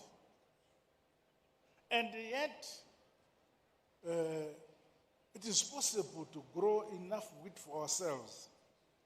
When we looked at it and said, how much wheat do we need per year and how much hectares of land do we need per year to grow the wheat we want? That same application, that same approach can apply to every single African country. The continent has land enough, arable land enough to produce food for Africa and surplus. But we don't do it. You still have countries in Africa who import food from Europe. Why? Because we have not broken that link between past colonialism and independence. It is still lingering in the minds of those who have not been able to move away. So, platforms like this one, where we share ideas, it is my belief that they're very useful because then we realize that if we collaborate, we have the chance of developing our respective economy far more than when we work in silos. For instance, the former colonized countries by Britain or the Anglo side of the Anglo former colonies speak to themselves. The French speak to themselves.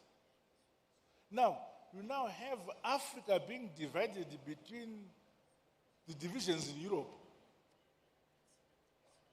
the English on their side, the French on their side, and they bring that baggage to us. As we are here, I need somebody if I want to talk to my brother who speaks French and I speak English, we need an interpreter. So we must find a way where ourselves as Africa focus on integrating our systems. Let us in Zimbabwe learn languages so that we can speak to Mozambique, we can speak to the Congo. But no, we have to master English or French, foreign languages in Europe, in order to speak to ourselves in Africa. My brother here, President Ruto, speaks Swahili. Swahili is spoken in many countries. Why don't we speak Swahili or make Swahili a national a language so that we can speak to each other? But no, we find pride in speaking English or French. You see? So you get married to a beautiful woman because you speak good French or good English. If you continue to speak your own domestic language, your own language, no one, they think you are primitive. President Nangwa, we're going to have Thank you very much. Okay. We're going to have to move on to the next panelist, but you've made quite a number of points here that I think the major takeaways for us is really a shift in the consumer mindset to a production mindset, greater self-reliance, and interconnectedness and collaboration. So thank you very much, Your Excellency. I'm going to come next to President Sheikh Mahmoud. Climate and global shocks have become major deterrents to sustained and predictable growth and transformation. So what concrete actions are you taking to ensure that Somalia is able to withstand the proverbial storm and build resilience in spite of these shocks?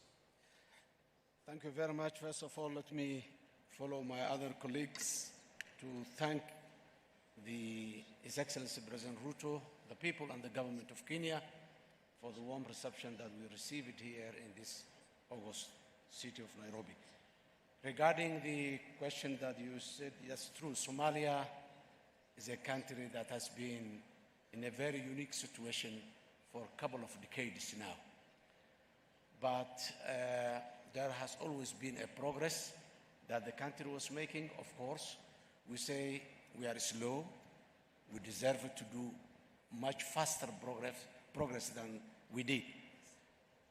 The challenge, the phenomena of climate change is a global, continental, and regional, and it is a reality. No one can deny today we are living with it every day and all days. So in Somalia, the fragility phenomena is among the challenges that we're facing. Very fragile country with fragile institutions. This has been complicated or compounded by successive years of droughts, followed by another year of El Nino and floods, and then regional infestation of locusts. So this makes the country face more complex challenges than ever. In that line, Somalia is now, for the first time in this history of 60 years of statehood, established the first Ministry of Environment and Climate Change for the first time in 2022 when I came back to the office. Now our main focus is addressing, establishing, and capacitating the institutions that address the climate change effects on the country. These institutions, some of them were existing, some of them are emerging now. Capacitating those institutions and partnering with the private sector and mobilizing the society, raising the awareness of our people are the main tasks that we are doing right now. The challenges are too many, a limited fiscal space. We are responding that by increasing our local revenue. And since we reached the debt clearance and the heavy completion point recently, only a couple of months back, we are starting to also put in place the mechanisms to access the financial institutions so that we can invest and fund our development or economic growth engines. With all these complexity and challenges, Somalia is also struggling and fighting and enduring terrorist groups that have been there more than a decade now. In all indications, whether it is the recovery of the territory, expanding the state and the governance institutions throughout the country, Somalia has made certain progress, but very far away from where we are willing to be. So the challenges are too many, but the opportunities are too many as well. Somalia succeeded to come up and build its financial institutions so that the international financing institutions accept it and the debt clearance has been achieved at the heavy completion point. And we have been lifted an arms embargo that was in the country for more than 3 decades. Somalia is soon going to join the United Nations Security Council as a non-permanent. All these are indications that the country is moving. But the issue of the climate is an obstacle and a hindrance in the path to recovery. So focusing on our strategic developing and growing our strategic resources areas like agriculture, blue economy, and particularly the livestock that we excluded from the agriculture is also moving forward. The export of Somalia is increasing, still at infancy level, but increasing by the year. That all are indications that our institutions and state building is improving very fast. Still, the challenge of fragility is still there. Somalia making all those steps just to address the challenge of the climate change. We lost a huge number, more than 3 million livestock herds for droughts and for floods. Stocks of our livestock has been, floods have been washed to the sea. And the limited agriculture that we established also moved away. And the limited infrastructure that we have has been washed. So we are restarting again as we started from scratch earlier. Now in many areas, again, we have to, the climate change, the challenge among them is also demographic change. A lot of rural people are losing their livelihoods and they are just coming in the urban areas as ADBs. Many of them will never go back because there is no reason to go back. And there are no life to go back because they lost the livestock, they lost the facility. So climate change is not only hindering, but it's changing the demographic structure of the country as well. All these multiple challenges we're facing, but still with our motto of Somalia in peace with itself and in peace with the rest of the world is also a major achievement that we have seen its products right now at an initial stage. We brought our people together back. We're moving forward as achieving a common purpose. That is the Somalia of today. Thank you. Thank you very much, Your Excellency, and congratulations on the resilience that Somalia continues to show in spite of tremendous, tremendous challenges. What an inspiration. I'm going to come next to Vice President Bazombanza to speed up the process of reform in your country. What initiatives is Burundi taking at the moment?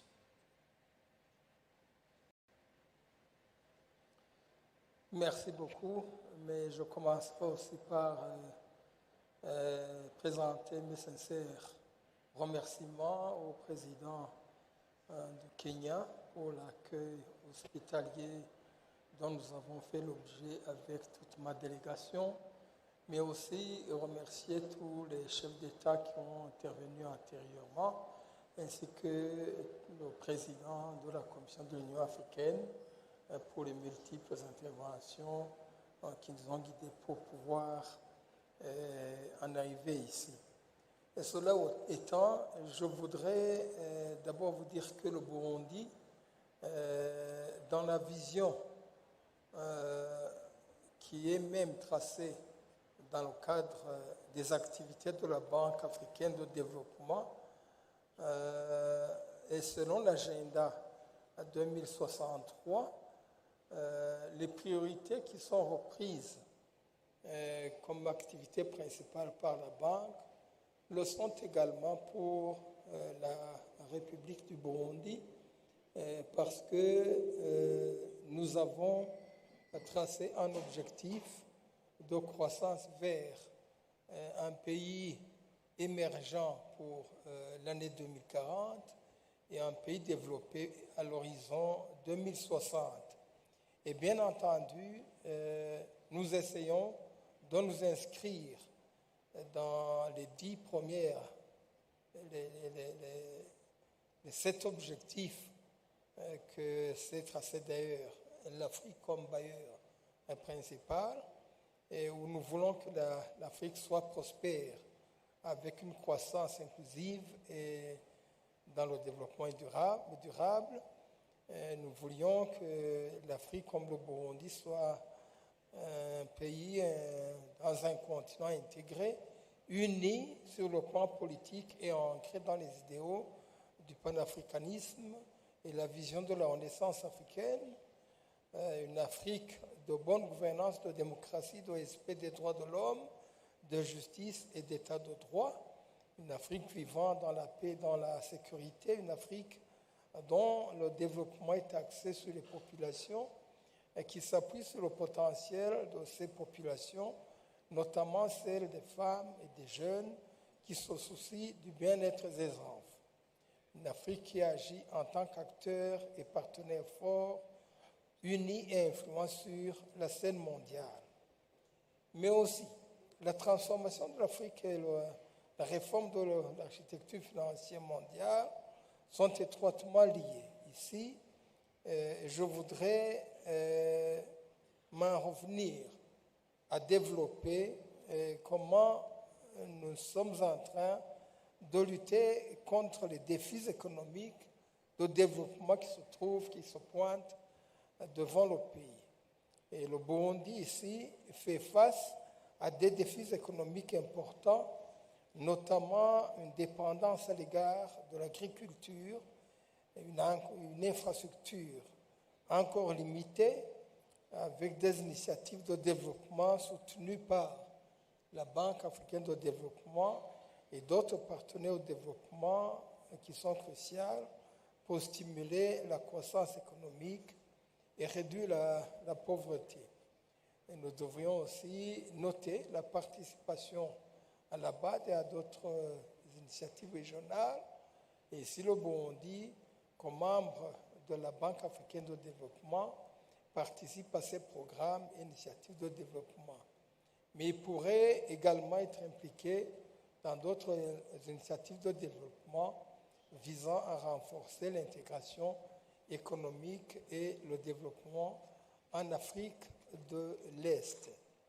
Alors, ici, comme activité proprement dite, nous devrions signaler que le portefeuille des opérations en cours par la Banque africaine de développement est cofinancé par le gouvernement et de 21 projets dans le secteur public qui totalisent un engagement d'environ 500 millions de dollars, mais avec un taux de décaissement qui est encore faible malheureusement, qui est de 37,5%.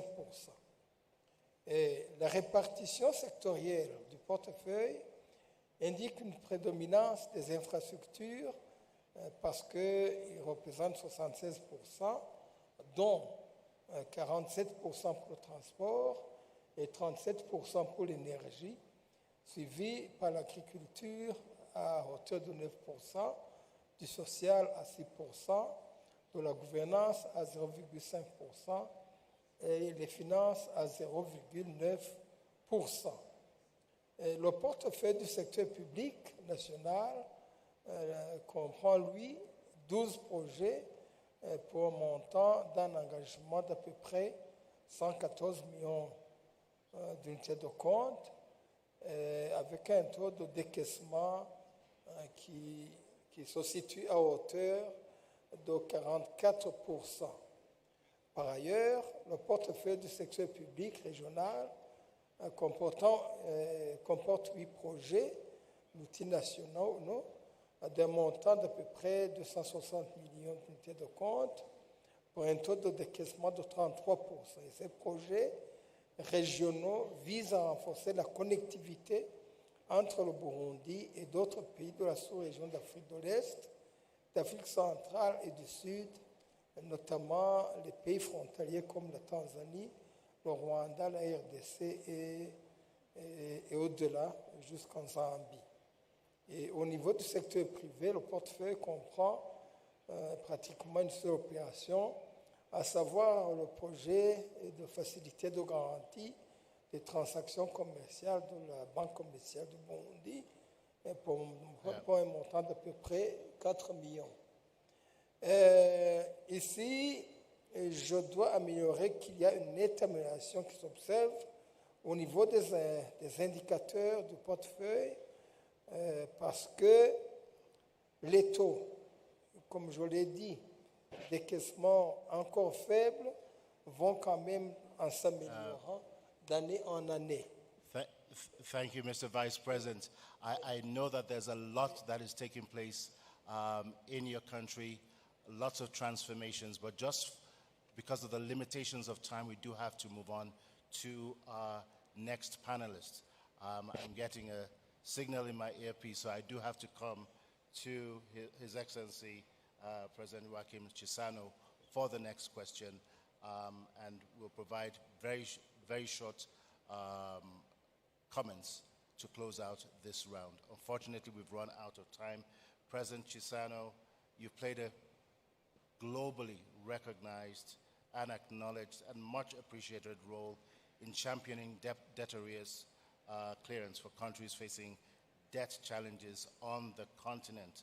To your mind, what can and should Africa do to improve its debt situation? You've been involved in several negotiations, several discussions.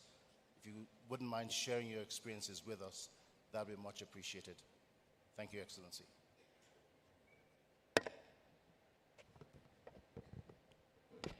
Thank you very much.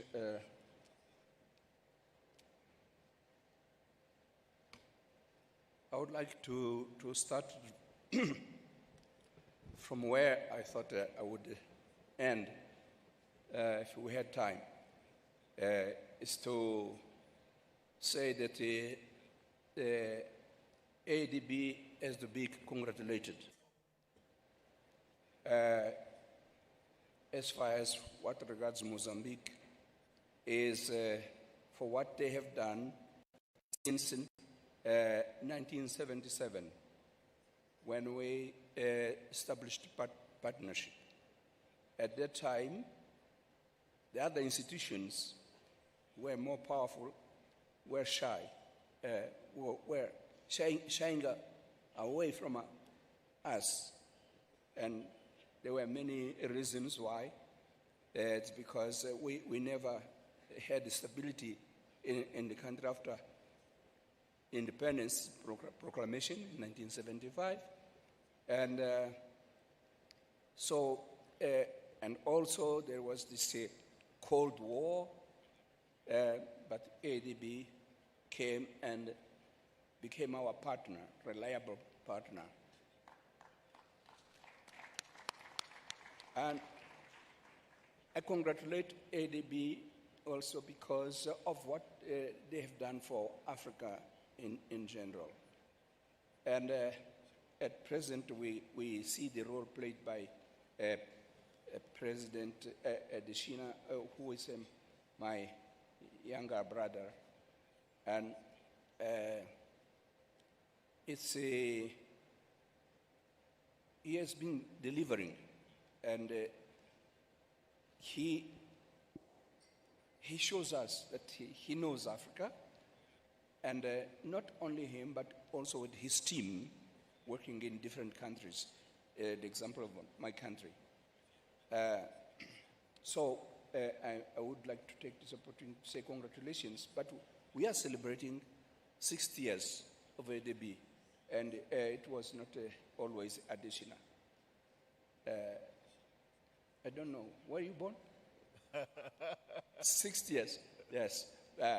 So I would like to take this opportunity also to say that it occurs to my memory the names of at least 3 of his predecessors, because with those I have worked.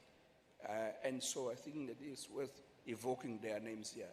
I didn't hear the other speeches speaking about them, although we are celebrating the 60th anniversary.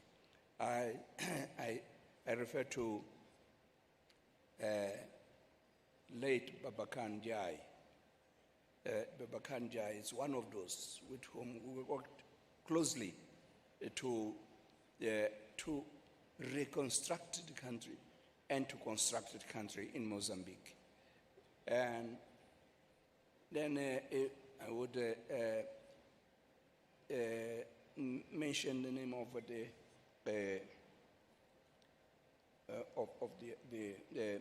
Omar Kabaj. Omar Kabaj from Morocco. We worked also together. And then Donald Kaberuka. All this worked not only for Mozambique, but for the region, SADC region.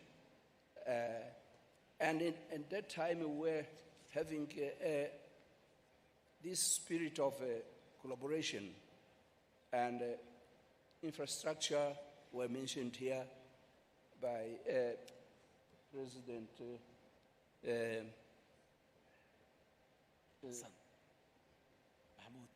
President Sassou Nguesso, and energy. At that time, the problem was coordinating efforts on infrastructure, railways, roads, dams, electricity, all infrastructure necessary.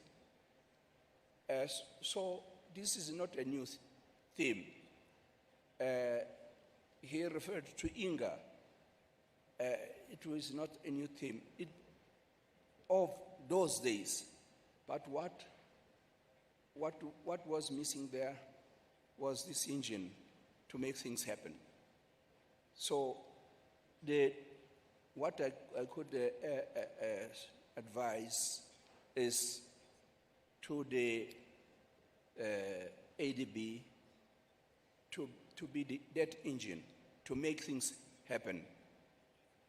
We are having here ministers of finance. The ministers of finance are more practical than we. I was Minister of Foreign Affairs. We would speak about generalities, but when you come to the ground, you need someone to make things happen.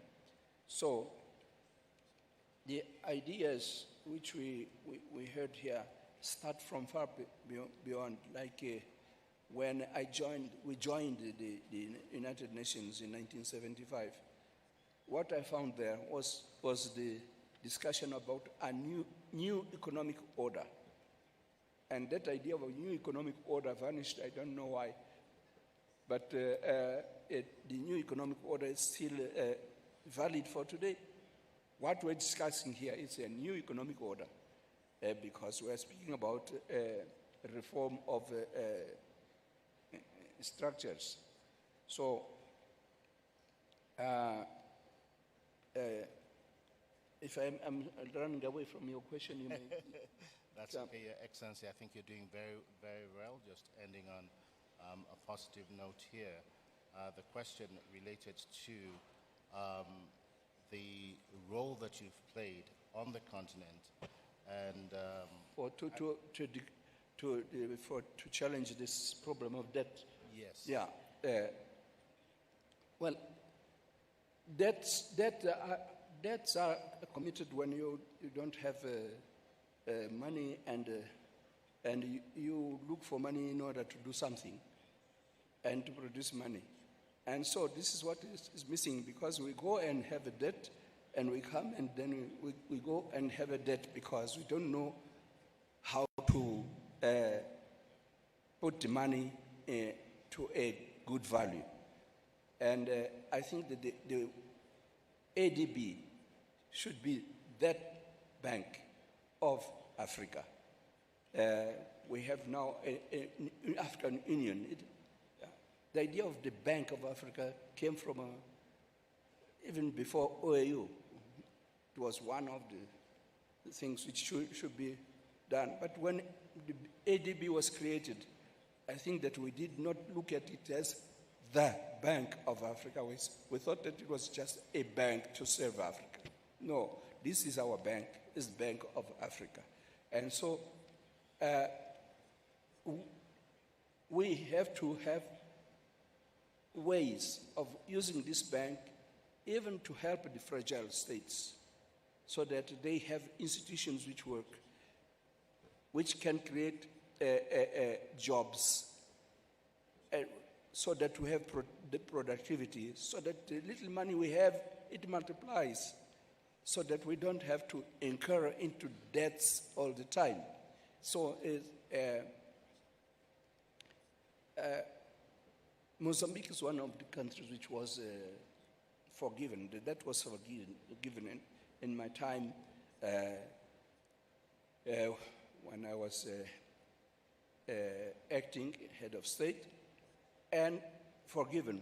But we had the debt again because we didn't have the means to make our potential wealth to become a real wealth which can be converted into a real value to make business in the world. So we had, because we didn't have the skills, when ADB came in 1977, found this problem that we didn't have skills, where maybe 90% illiterate in Mozambique. And so, as President Mnangagwa said, the training of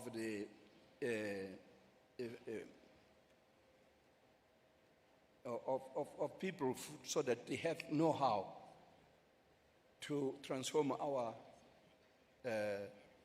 resources into value. It's a very valid point to which will help us to go away of the need of going for debt. And we have to have this African bank so that it's our channel. If we want to get a debt, we should have this channel and not to jump to the big ones there. And so, because ADB knows us, it's the ND, how do you say it?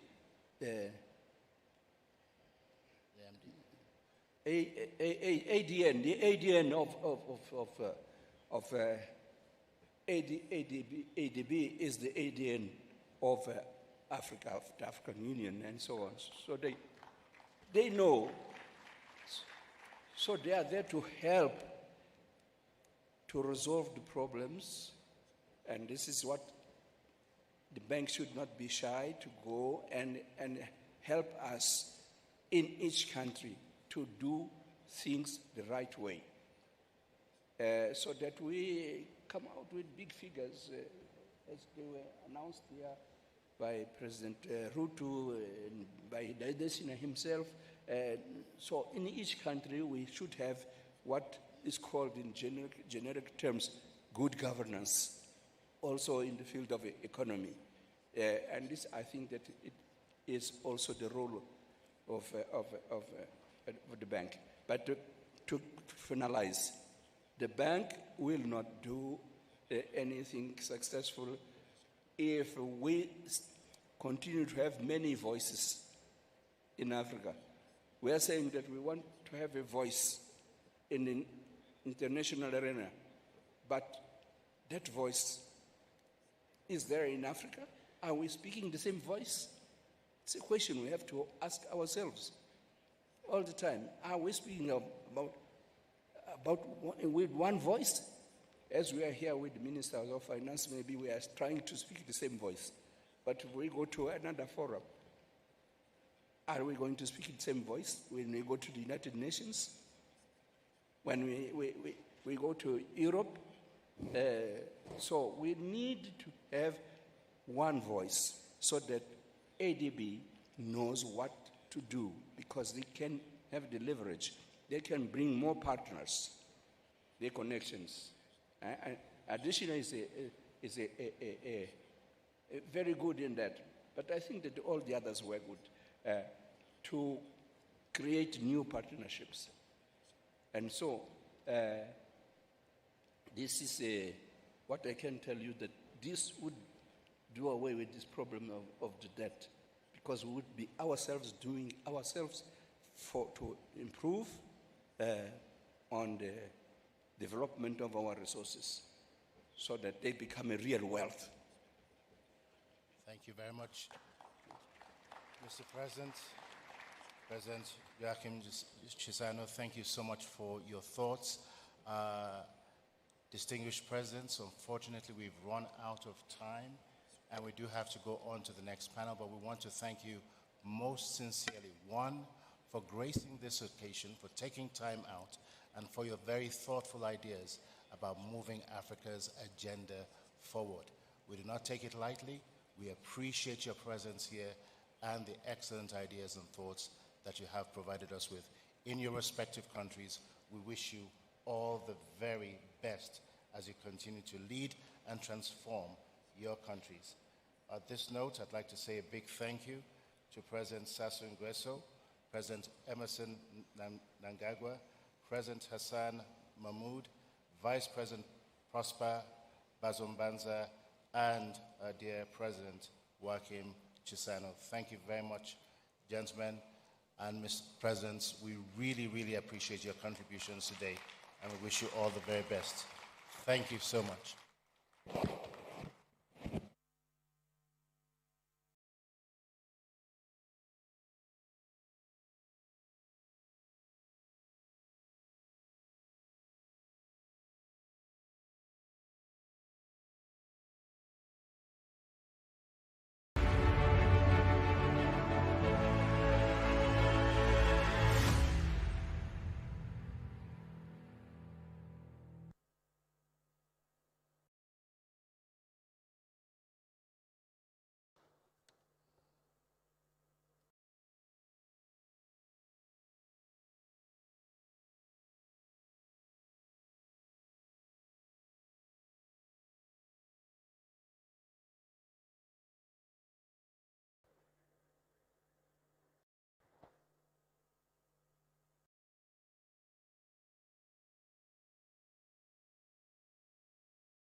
Distinguished ladies and gentlemen, in just a few moments, as our excellencies conclude formalities, we will ask that you be seated.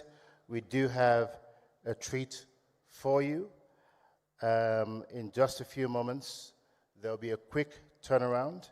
I believe that arrangements are being made for the next segment of the program. If the individuals involved with that can come on stage, that will be much appreciated. In the next few seconds, we will transition to the next segment of this annual meeting's opening day. For the young men and women coming on stage, about to put on a spectacular performance, kindly give them a warm round of applause. Very, very much deserved.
Africa,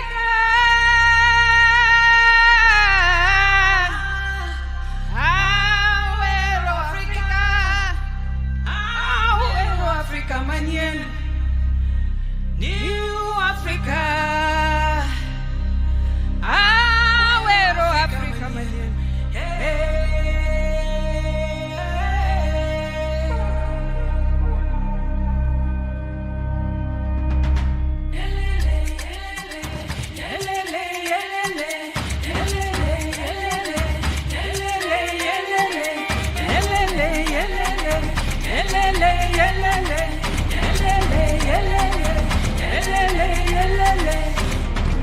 Imekuwa safari miaka 60 zilizopita, changamoto mbalimbali zimetuleta pamoja,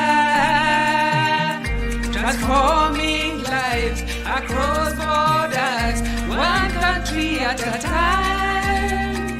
We are the continent of the brave. Oh, Africa, rise.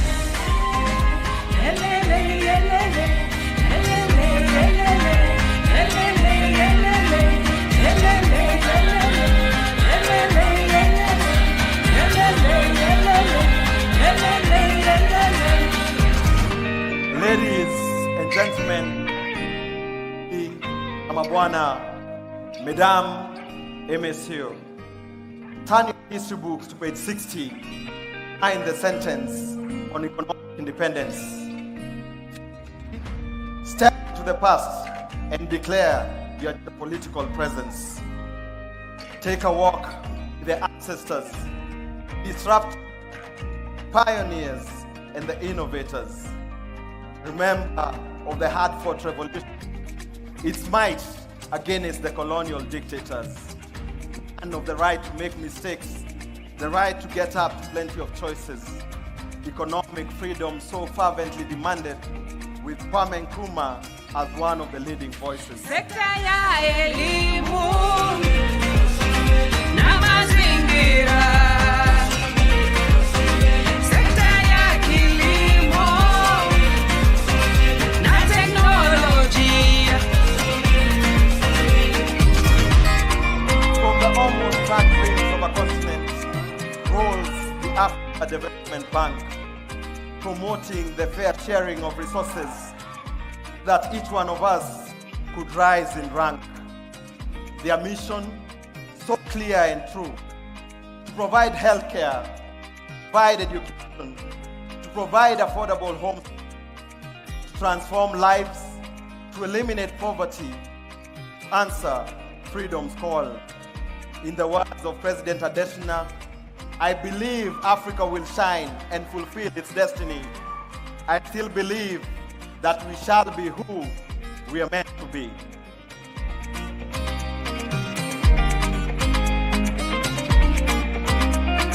It's been a journey, time to celebrate. It's been a journey,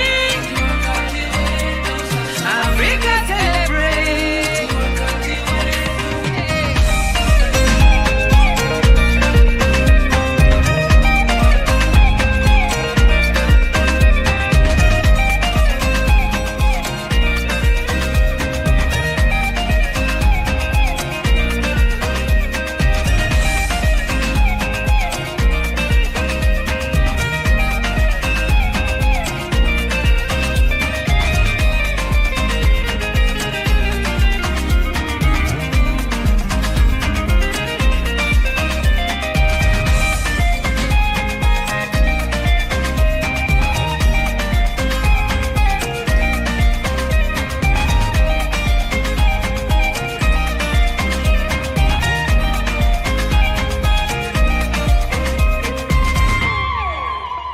Okay, we can. We have to rewind that.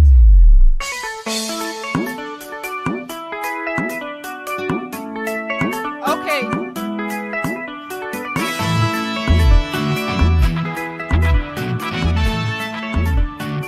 You need a song.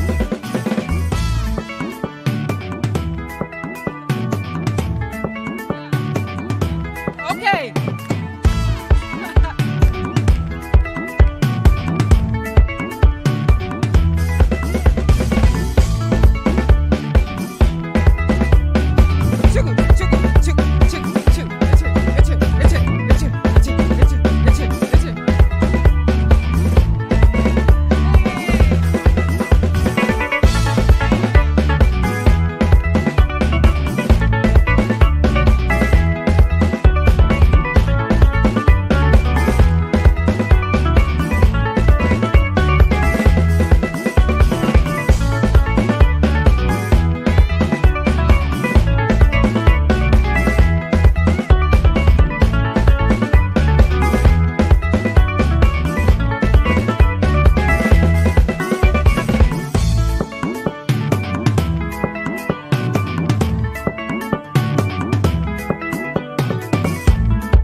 Mais la croissance ne doit jamais s'arrêter, ni les rêves s'évanouir dans les nuages.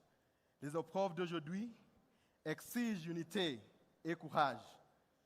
Together, we have risen and shown that we have the required strength to be a brother's keeper, responsible for delivering health and wealth. Africa will keep shining and fulfill its destiny. This remains Adesina's dream. A difference can and will definitely be made if we work as a team. As we celebrate this 60th anniversary, remember who you are. Keep the dream alive. Africa! Awero Africa! Awero Africa manyen! New Africa!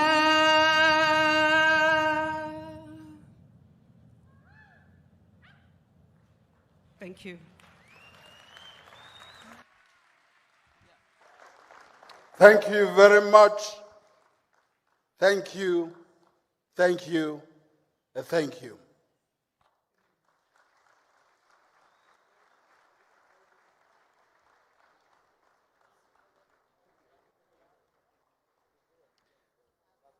Excellencies, ladies and gentlemen, what you've just seen is a curtain raiser to the 60th anniversary of the African Development Bank. On the 25th of May, 1963, one of the first resolutions that was passed by the Organization of African Unity was, I quote, the establishment of an African Development Bank, unquote. The following year, events took place in Khartoum, Sudan, and the bank was born in 1964. But coincidentally, 2 months after the resolution, in 1963, of May, in July of that same year, I was born. So I'm a child of the OAU, and therefore it is fitting that I am also a child of the African Development Bank. Excellencies, ladies and gentlemen, it will be a short commemorative program, very short. The time is gone. We're not going to keep you for too long. As part of this commemoration, the full story will be told sometime in September this year in Abidjan. But just to give you a teaser, we will call upon 3 instrumental institutions to make 5 minutes remarks each. 5 minutes. We will call upon the President of the African Development Bank. We will call upon the Chairperson of the African Union Commission. And we will call upon the President of the Republic of Kenya.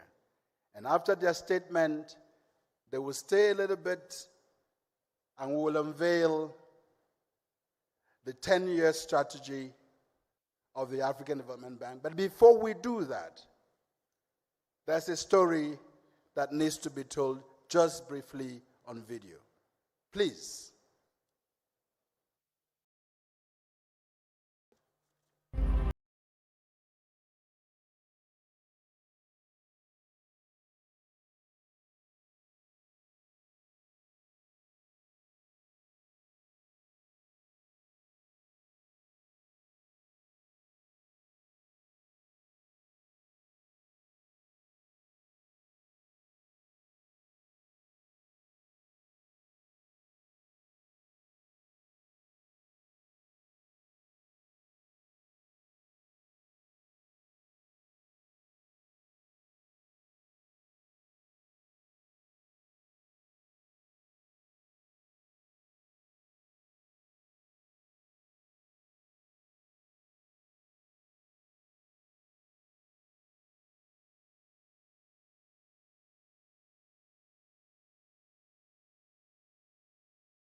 I have cherished the idea of a democratic and free society. When the greatest boxer of all time, Muhammad Ali, embarked on a tour of Africa, when South African singer Miriam Makeba took the world by storm with a sensational song, when leaders of independent African countries gathered in Cairo to open the second organization of the African Unity Summit. Their goal was clear: to build a strong, more resilient, and prosperous Africa. That same year, finance ministers from independent African countries gathered in Lagos, Nigeria, to inaugurate the African Development Bank. Their mandate and vision? To transform Africa socially and economically, and to integrate the continent's economy by accelerating the movement of people, goods, and services. With an initial and modest investment of $2.3 million in 1967, the African Development Bank has grown to become the continent's only AAA-rated financial institution with a capital base of $208 billion and over $184 billion in investments in diverse sectors of Africa's economy. Later on, non-regional member countries were invited to join, greatly expanding the bank's capital base. And the African Development Fund raised the largest replenishment of $8.9 billion for the 16th replenishment of the bank's concessional window.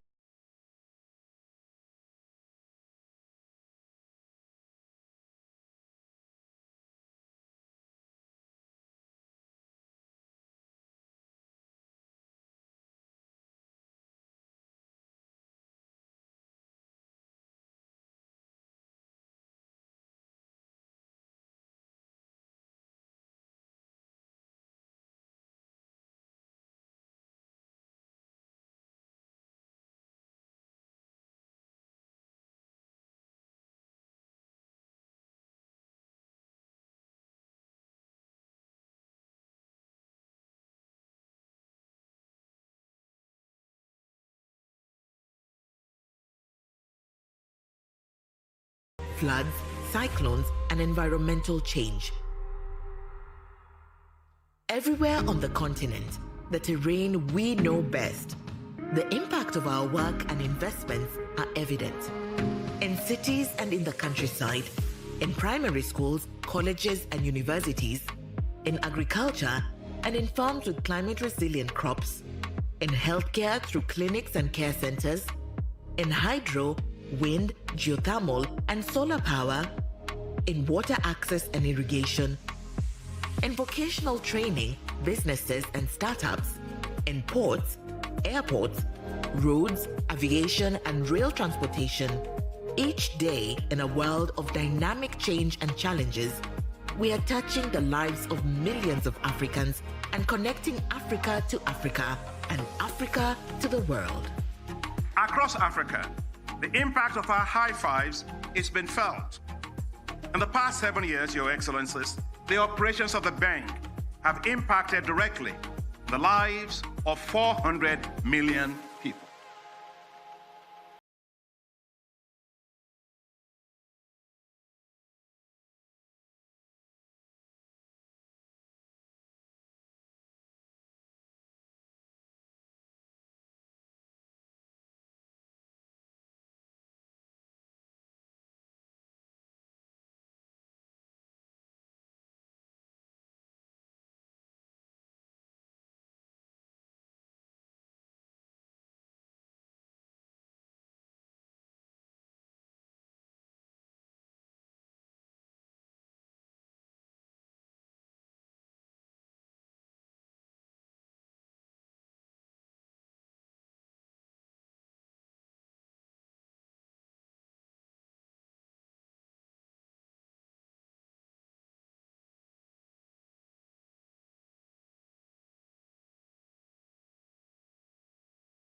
I think that Congratulations to my good friend, President Adesina, and the African Development Bank. Thank you very much for having me, and congratulations to the ADB for 60 years. La Banque africaine de développement, notre banque, joue un rôle essentiel dans le développement des pays africains, et ce, depuis plus de 6 décennies. It is a profound honor to address you as we celebrate 6 decades of the exceptional contributions of the Africa Development Bank to Africa's development landscape. On behalf of the Africa 50 team, I extend our heartfelt congratulations on this momentous 60th anniversary milestone. We are looking forward to many more decades of shared progress and prosperity.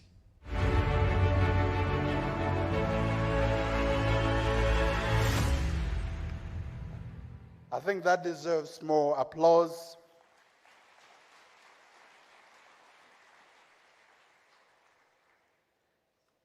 Without further ado, may I please welcome the President of the African Development Bank for some brief remarks.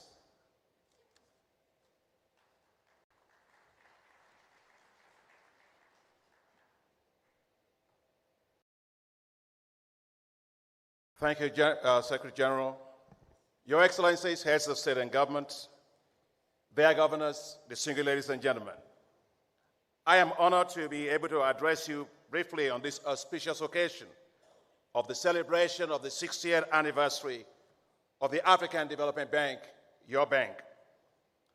As you stay here for the next 3 days of these annual meetings, we will be discussing, celebrating, reflecting on the work of the bank, the journey we have traveled in supporting Africa, and journey yet to be traveled. One thing is sure, we are on the right journey, a journey to accelerate the development of Africa. It is amazing that in 60 years that we've been traveling this journey, we are not tired. Just like Kenyans always run and win on long-distance races, so are we.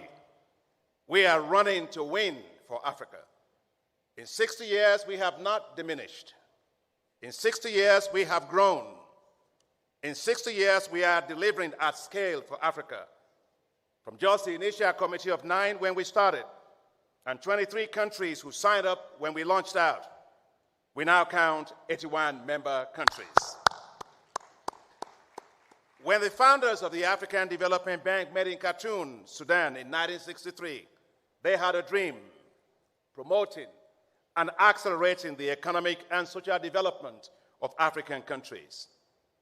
1 year after, in 1964, I was only 4 years old. The first board of governors of the bank met in Lagos, Nigeria. So started the journey of hope for Africa. From our first projects in Sierra Leone, the National Development Bank of Sierra Leone, and Kenya right here, Mr. President, the Ati River, Namanga Road in Kenya's southeastern region connecting to Tanzania, we now have over 5,600 projects across Africa. As we continue this journey of hope for Africa, we honor and celebrate the hard work, the leadership, and the efforts of 7 presidents of the bank before me. I would like to therefore honor the service and tremendous accomplishments of those presidents. President Mamoun Bihari, President Abdulwahed Labidi, President Kwame Fudwa, President Willem Mungoba, who was somebody who also liked bow tie like myself, President Babaka Ndiaye, President Omar Kabaj, and President Donald Kaberuka. The dream is being realized, one strategy at a time, one president at a time. But it takes all of our shareholders, you, to support us to make things happen. You, our shareholders, who celebrate with us today, you make the African Development Bank what it is today. You do so in many ways. Your financial support, your moral support, but the support you give us in your various capitals. Our heads of states and government, you have continued to strongly support us as a bank over the last 60 years. And I'd like to use this time to particularly thank His Excellency President William Ruto for the wonderful announcement that you made this morning, that you'll be contributing $25 million to the African Development Fund. That will make you the largest contributor to that fund as a regional member country. Thank you also for your bold call for a 17th replenishment of the fund at $25 billion, and thank you for your seed financing towards that, and thank you once again, Mr. President. So important is the African Development Bank that the Organization of African Unity gave it a clear mandate, and you heard it from Chairperson Moussa Faki, to mobilize development financing for Africa. And we are doing so with your collective support. In 2019, you, the shareholders of the bank, raised the capital of the bank from $93 billion to $208 billion, the highest in the history of the bank since it was established in 1964. Thank you very much. But the strength of the bank has always been its staff. From just 10 pioneer members in 1964, we now have 2,092 staff members today from 76 countries. We all come with one goal in mind: accelerate Africa's development. Our board of governors and board of directors from 81 member countries have been the guiding lights for the bank. From an initial capital base of $250 million when we started, see where we are today. The African Development Bank has consistently maintained its AAA ratings and is the only AAA-rated financial institution in Africa. We are proud to have created and incubated and nurtured solid African financial institutions, including the Africa Export-Import Bank, the West Africa Development Bank, Shelter Afrique, Africa 50, among others. The African Development Bank is a trusted voice for Africa at the global level. Whether it is at G7, whether it's at G20, the African Development Bank is there with a seat at the table, and we use that voice to advance Africa's interests. The African Development Bank is responsive to Africa's needs. When COVID-19 struck, we responded swiftly and increased net outflows to countries with a crisis response facility of up to $10 billion. Your Excellencies, the African Development Bank is now helping to support Africa to produce its own medicines and vaccines. And that is what led us as an institution to create a new institution called the African Pharmaceutical Technology Foundation. I would like to thank you, Mr. President Kagame, as the chairman of the Eminent Advisory Council of this foundation. And thank you very much for hosting this foundation's headquarters in Kigali. Thank you very much, Mr. President. I am delighted that in less than 1 year since its establishment, the African Technology Foundation, like all the other institutions we set up before, was listed by DIVEX as one of the 24 institutions to watch out for globally in 2024. Just last week, I was at the G7 finance ministers and central bank governors meeting in Stresa, Italy, where the G7 strongly supported the Alliance for Green Infrastructure in Africa, jointly developed by the African Development Bank, Africa 50, and the Africa Union. It was quite exciting that the G7 collectively pledged $150 million to AGIA. The G7 also pledged support for the callable capital increase of the African Development Bank. The G7 also signaled strong support for the successful 17th replenishment of the African Development Fund. Never has the African Development Bank received such wide recognition and strong support across the board for its work by the G7. We can take pride that from our very humble beginnings, the African Development Bank is today a globally respected institution, taking its place among global financial institutions, innovating and leading. The African Development Bank issued hybrid capital on the global capital market, the first ever by a multilateral development bank, creating a new global asset class for institutional investors. The African Development Bank is the first and the only multilateral development bank to do synthetic securitization, transferring risks from our sovereign and non-sovereign portfolios to the private sector institutional investors. In 2021, your bank, the African Development Bank, was ranked the best multilateral financial institution in the world by Global Finance. In 2022, the African Development Fund, our concessional lending institution, was ranked as the second best concessional financing institution in the world by the Center for Global Development, ahead of all 48 concessional financing institutions, including in OECD countries. In 2022, the African Development Bank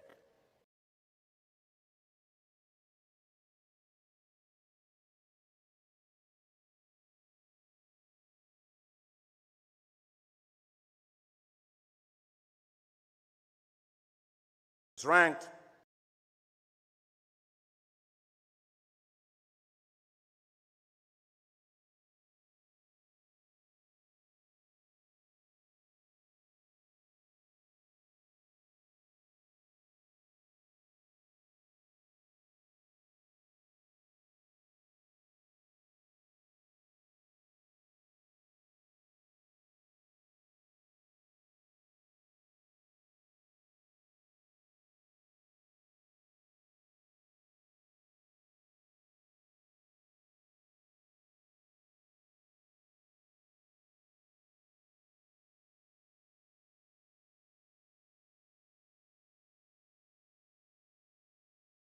is good enough for Africa. Happy 60th anniversary. Thank you very much. Merci beaucoup. Asante sana. Shukran. Muito obrigado.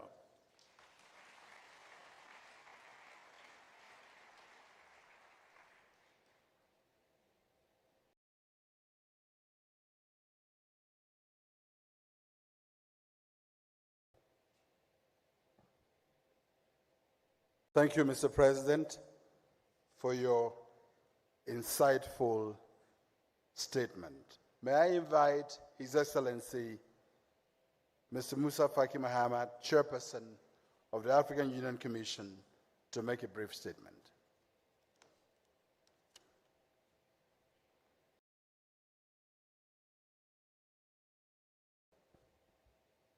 Excellences, Monsieur le chef d'État et de gouvernement, Mesdames et Messieurs les ministres, distingués invités.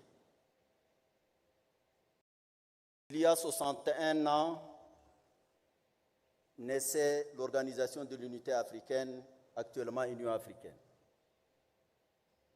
Un an après, l'organisation continentale a mis au monde son premier enfant, c'est sa fille, la Banque africaine de développement.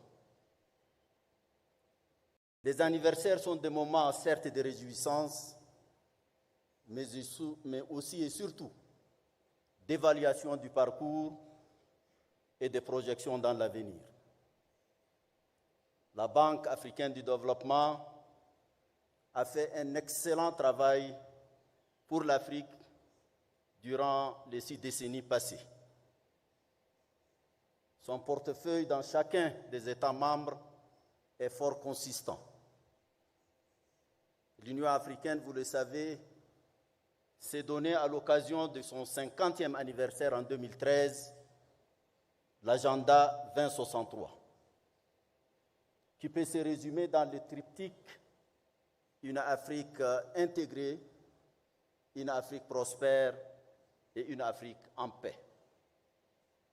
Elle a chargé la Banque africaine de développement de mobiliser les ressources nécessaires dans le continent et au-delà pour financer cet agenda. Cet agenda dessine des projets phares en matière d'infrastructure, d'énergie, de sécurité alimentaire, de santé, d'éducation. Il est fort ambitieux. Merci, cher frère Dr Adesina, pour les efforts accomplis jusqu'à là pour la réalisation de l'Afrique que nous voulons. Aujourd'hui, 60 ans après, notre continent fait face encore à des défis très importants. Certes, nous ne sommes pas comme au début des indépendances dans les années 60. Beaucoup a été fait. Mais je crois que l'autosatisfaction n'est pas de mise. De même, l'autoflagellation. Il faut trouver donc la juste appréciation entre les deux. L'Afrique aujourd'hui reste un continent qui a de sérieux problèmes de manque d'infrastructures. Nous avons lancé la zone de libre-échange continentale. Le président Sassou Nguesso l'a dit, elle ne pourrait jamais être effective tant que physiquement on ne peut pas connecter les différentes parties du continent. Donc, les défis importants restent celui des infrastructures. L'Union africaine a mis en place une institution spécialisée qui est l'ODANEPAD en la matière et travaille main dans la main, entre autres avec la Banque africaine de développement. L'énergie, cela a aussi été dit. Près de 600 millions d'Africains ne connaissent pas encore l'électricité. Comment on peut envisager un développement réel sans l'énergie? Un autre très grand défi, et je suis heureux, tout comme le président Sassou, qu'il ait été annoncé 300 millions d'Africains qui seraient connectés d'ici 2030, et on aurait réduit de 50% ceux qui n'avaient pas accès à l'électricité. C'est un défi majeur et j'encourage fortement la Banque africaine de développement à s'investir davantage. La BAD ne peut pas faire mieux si elle n'a pas d'abord le soutien des États membres. Soutien financier et surtout soutien politique qui doit lui permettre d'occuper sa place et toute sa place pour le progrès dans ce continent. Un autre phénomène annihile un peu les efforts dans le continent africain, c'est les questions de paix et de stabilité. L'Union africaine a revitalisé son fonds de la paix. Aujourd'hui, nous avoisinons les 400 millions de dollars, ce qui va nous permettre de travailler un peu dans l'amélioration. Mais l'Afrique est touchée également par le phénomène du terrorisme, qui est une menace à la paix et à la sécurité internationale. Et ça, vous le savez, cela est du ressort du Conseil de sécurité des Nations Unies.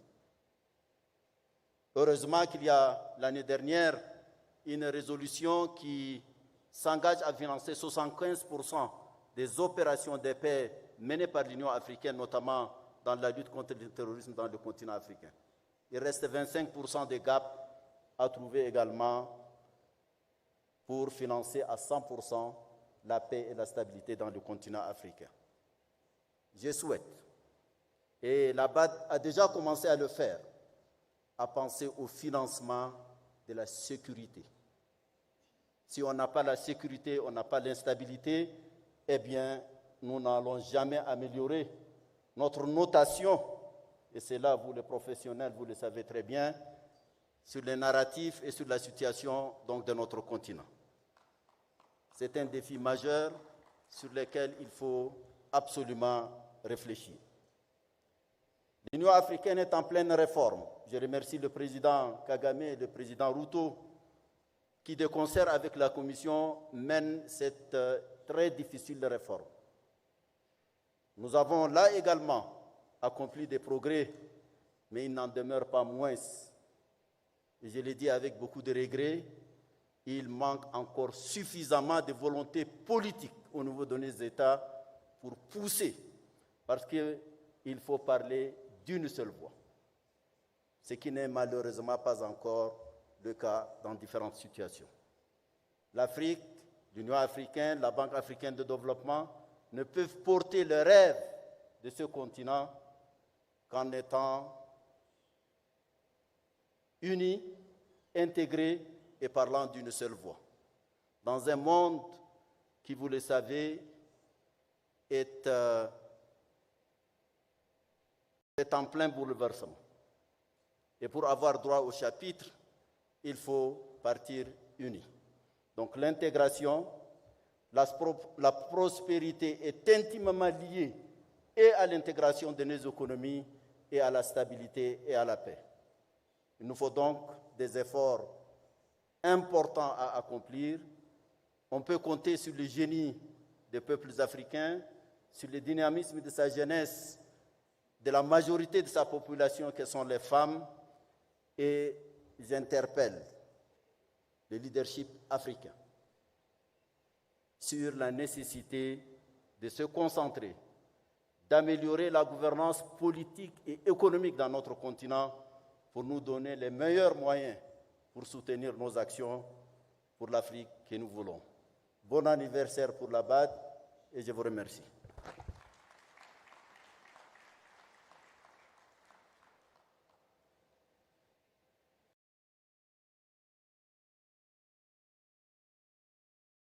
Thank you, Chairperson of the African Union Commission. Without the OAU, there would have not been an African Development Bank. Thank you, and thank you for the partnership. May I invite His Excellency, Dr. William Samoei Ruto, President of the Republic of Kenya, to make some brief remarks.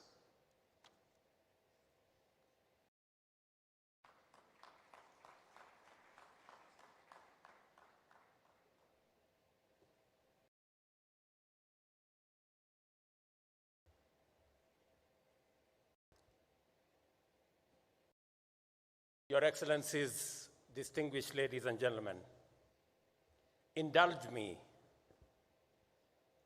because I have been asked actually instructed, I think, by President Sassou Nguesso to give a progress report on the meeting we had in Paris on the financing pact. And you know, in keeping with African tradition, when an elder gives instructions, you have to obey. So let me give a brief progress report, and I hope he will be listening. After the meetings we had in Paris, we subsequently had the Africa Climate Summit, in which we consolidated our position as a continent. And we were clear on what kind of financing infrastructure that we were looking for. Number one, we were looking for concessionary resources that would make sense to our development. Number two, we were looking for long-term resources that had grace periods of up to 10 years and repayment periods of up to 40 years. Number three, we wanted these resources at scale. And number four, we were very clear that these resources were meant for the financing of our development. We subsequently took our position to COP28, and we had a very positive conversation. And finally, we launched the Africa Green Industrialization Initiative that will provide a mechanism for investment in our green energy resources to facilitate industrialization, to create jobs, to create wealth, and to move Africa to the next level. Subsequently, we came here a month ago, and by the time we were in COP28, the difficulties we had in Paris of whether we need reform of the international financial architecture. You remember the heated conversation we had in Paris, because many countries in Paris did not believe that there was a requirement or there was need of whatever nature for the transformation and reform of the international financial architecture. But by the time we were getting in December, in COP28, there was concurrence in Europe, in America, in Asia, and of course in Africa, that there was need. And everybody agreed that there was need to reform these financial institutions. Fast forward, last month, we had a meeting here with the World Bank to discuss concessionary resources in the IDA window replenishment 21. We made very good progress with the World Bank in that framework. Step forward, last week, the outcome of my visit to the United States, there were two significant outcomes.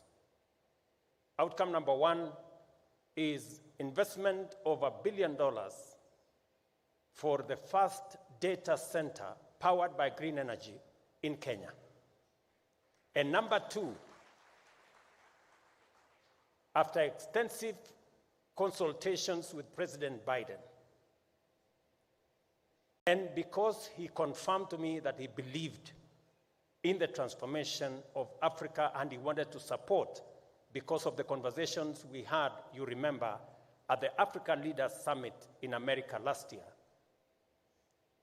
And because America is a big contributor both to IDA and to Africa Development Fund, President Biden committed $21 billion that will go to some of it to the two institutions, World Bank, IDA framework, and Africa Development Bank's Africa Development Fund program, which we are discussing here today. The replenishment, the $25 billion Adesina is looking for the Africa Development Fund. And today, Mr. President, we are furthering that conversation with the confirmations we're going to make to enhance significant funding, concessional resources to Africa Development Fund so that we can meet the targets where we wanted concessional funding, long-term resources, and at scale. I hope I have made a good case and I have met the pass mark.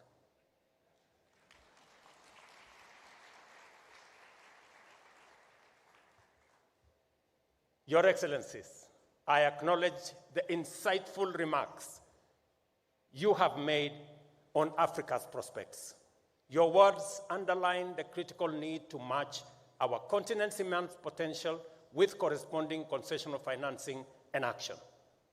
I reiterate that there is a clear necessity for increased funding in the next replenishment cycle of Africa Development Fund with a target of not less than $25 billion.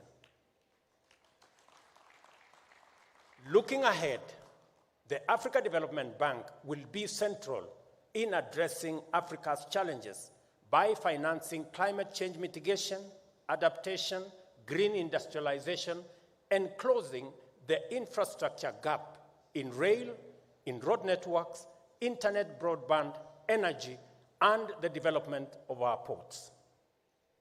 As we celebrate the Africa Development Bank's 60th anniversary here in Nairobi, it is vital for us as African leaders to support the bank's transformative role by supporting its access to concessional resources for our continent's transformation.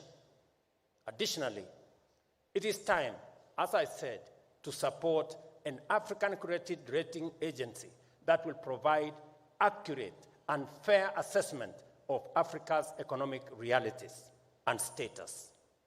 It is said in our country that poverty cannot be shared. What can be shared is wealth and prosperity. And so, Kenya can only be prosperous in a thriving continental neighborhood.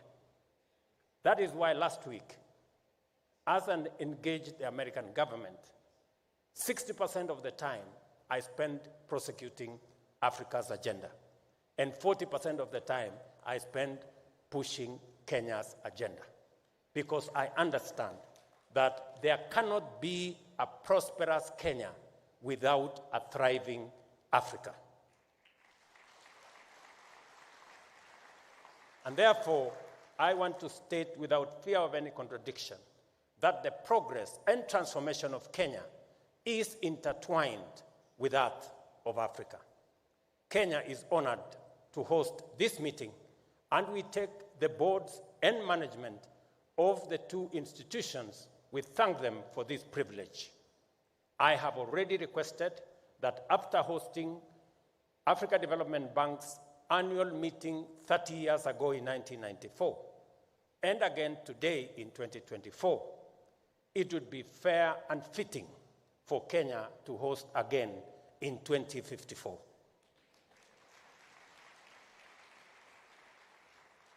I am told by my brother evangelist Adesina that my request is under consideration. I would request that this decision be made early, because neither we nor the decision makers then might be fit enough to do so 30 years from now.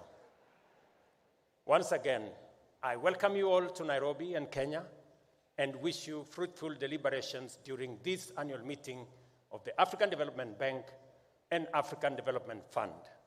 I urge you to take time to sample the delights that Kenya has to offer, including a national park, which is just 10 minutes away from here.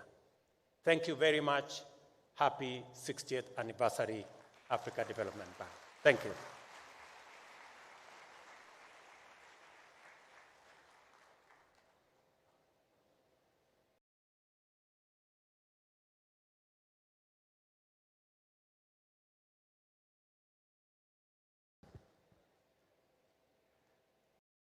Thank you, Mr. President, but I see that you're already overthrowing my president as the evangelist for Africa. Ladies and gentlemen, we have spent quite an awful long time today. And we don't want you to continue to spend a lot of time, but we just have one little thing to do: the unveiling of the next 10-year strategy of the bank, which will take just a very few minutes.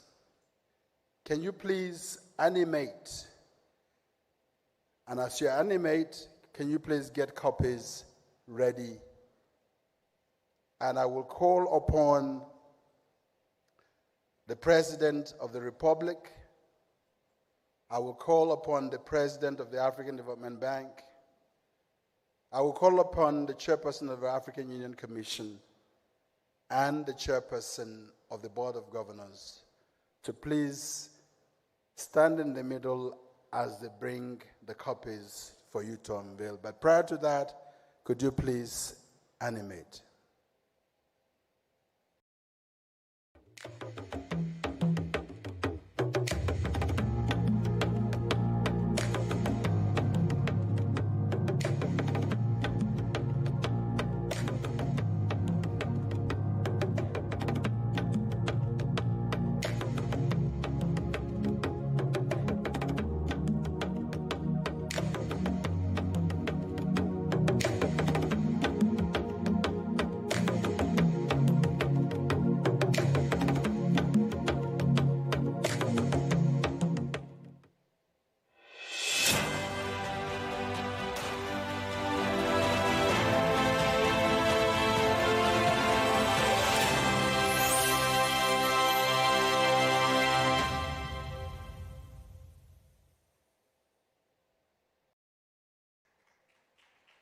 May I call on Caroline Kenderob and Nancy Baker to please bring copies.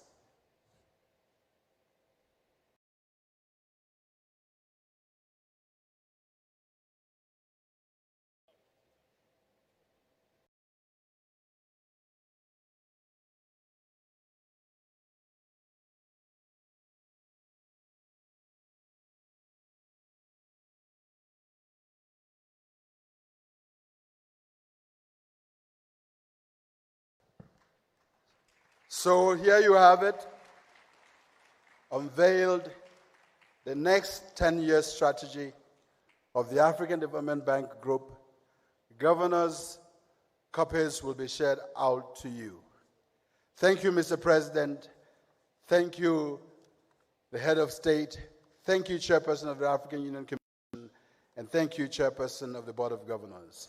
And to close this session, may I please invite the Senior Vice President, Swazi Shabalala, to give a vote of thanks.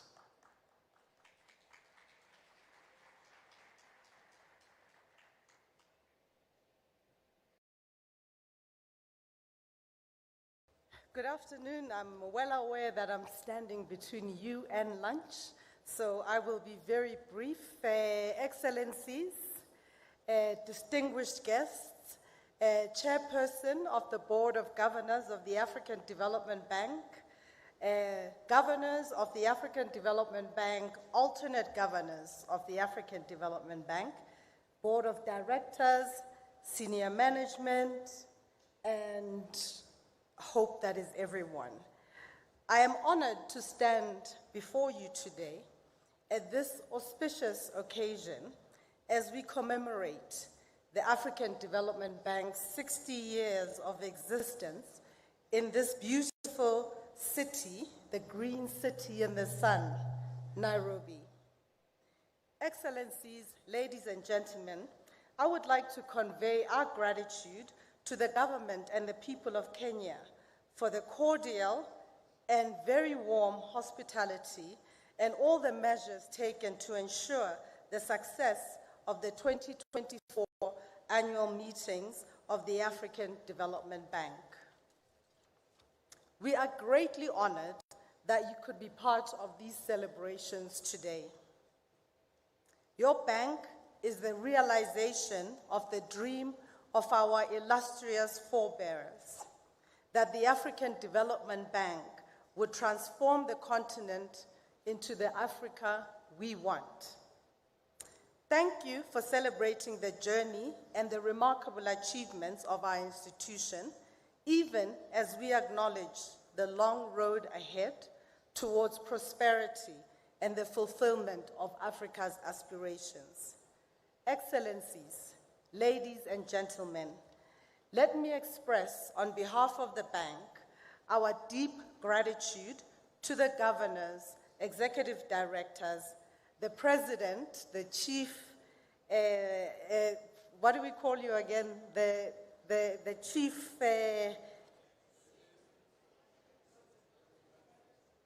he's got lots of names, and every single staff of the bank, past and present, for their dedication and commitment.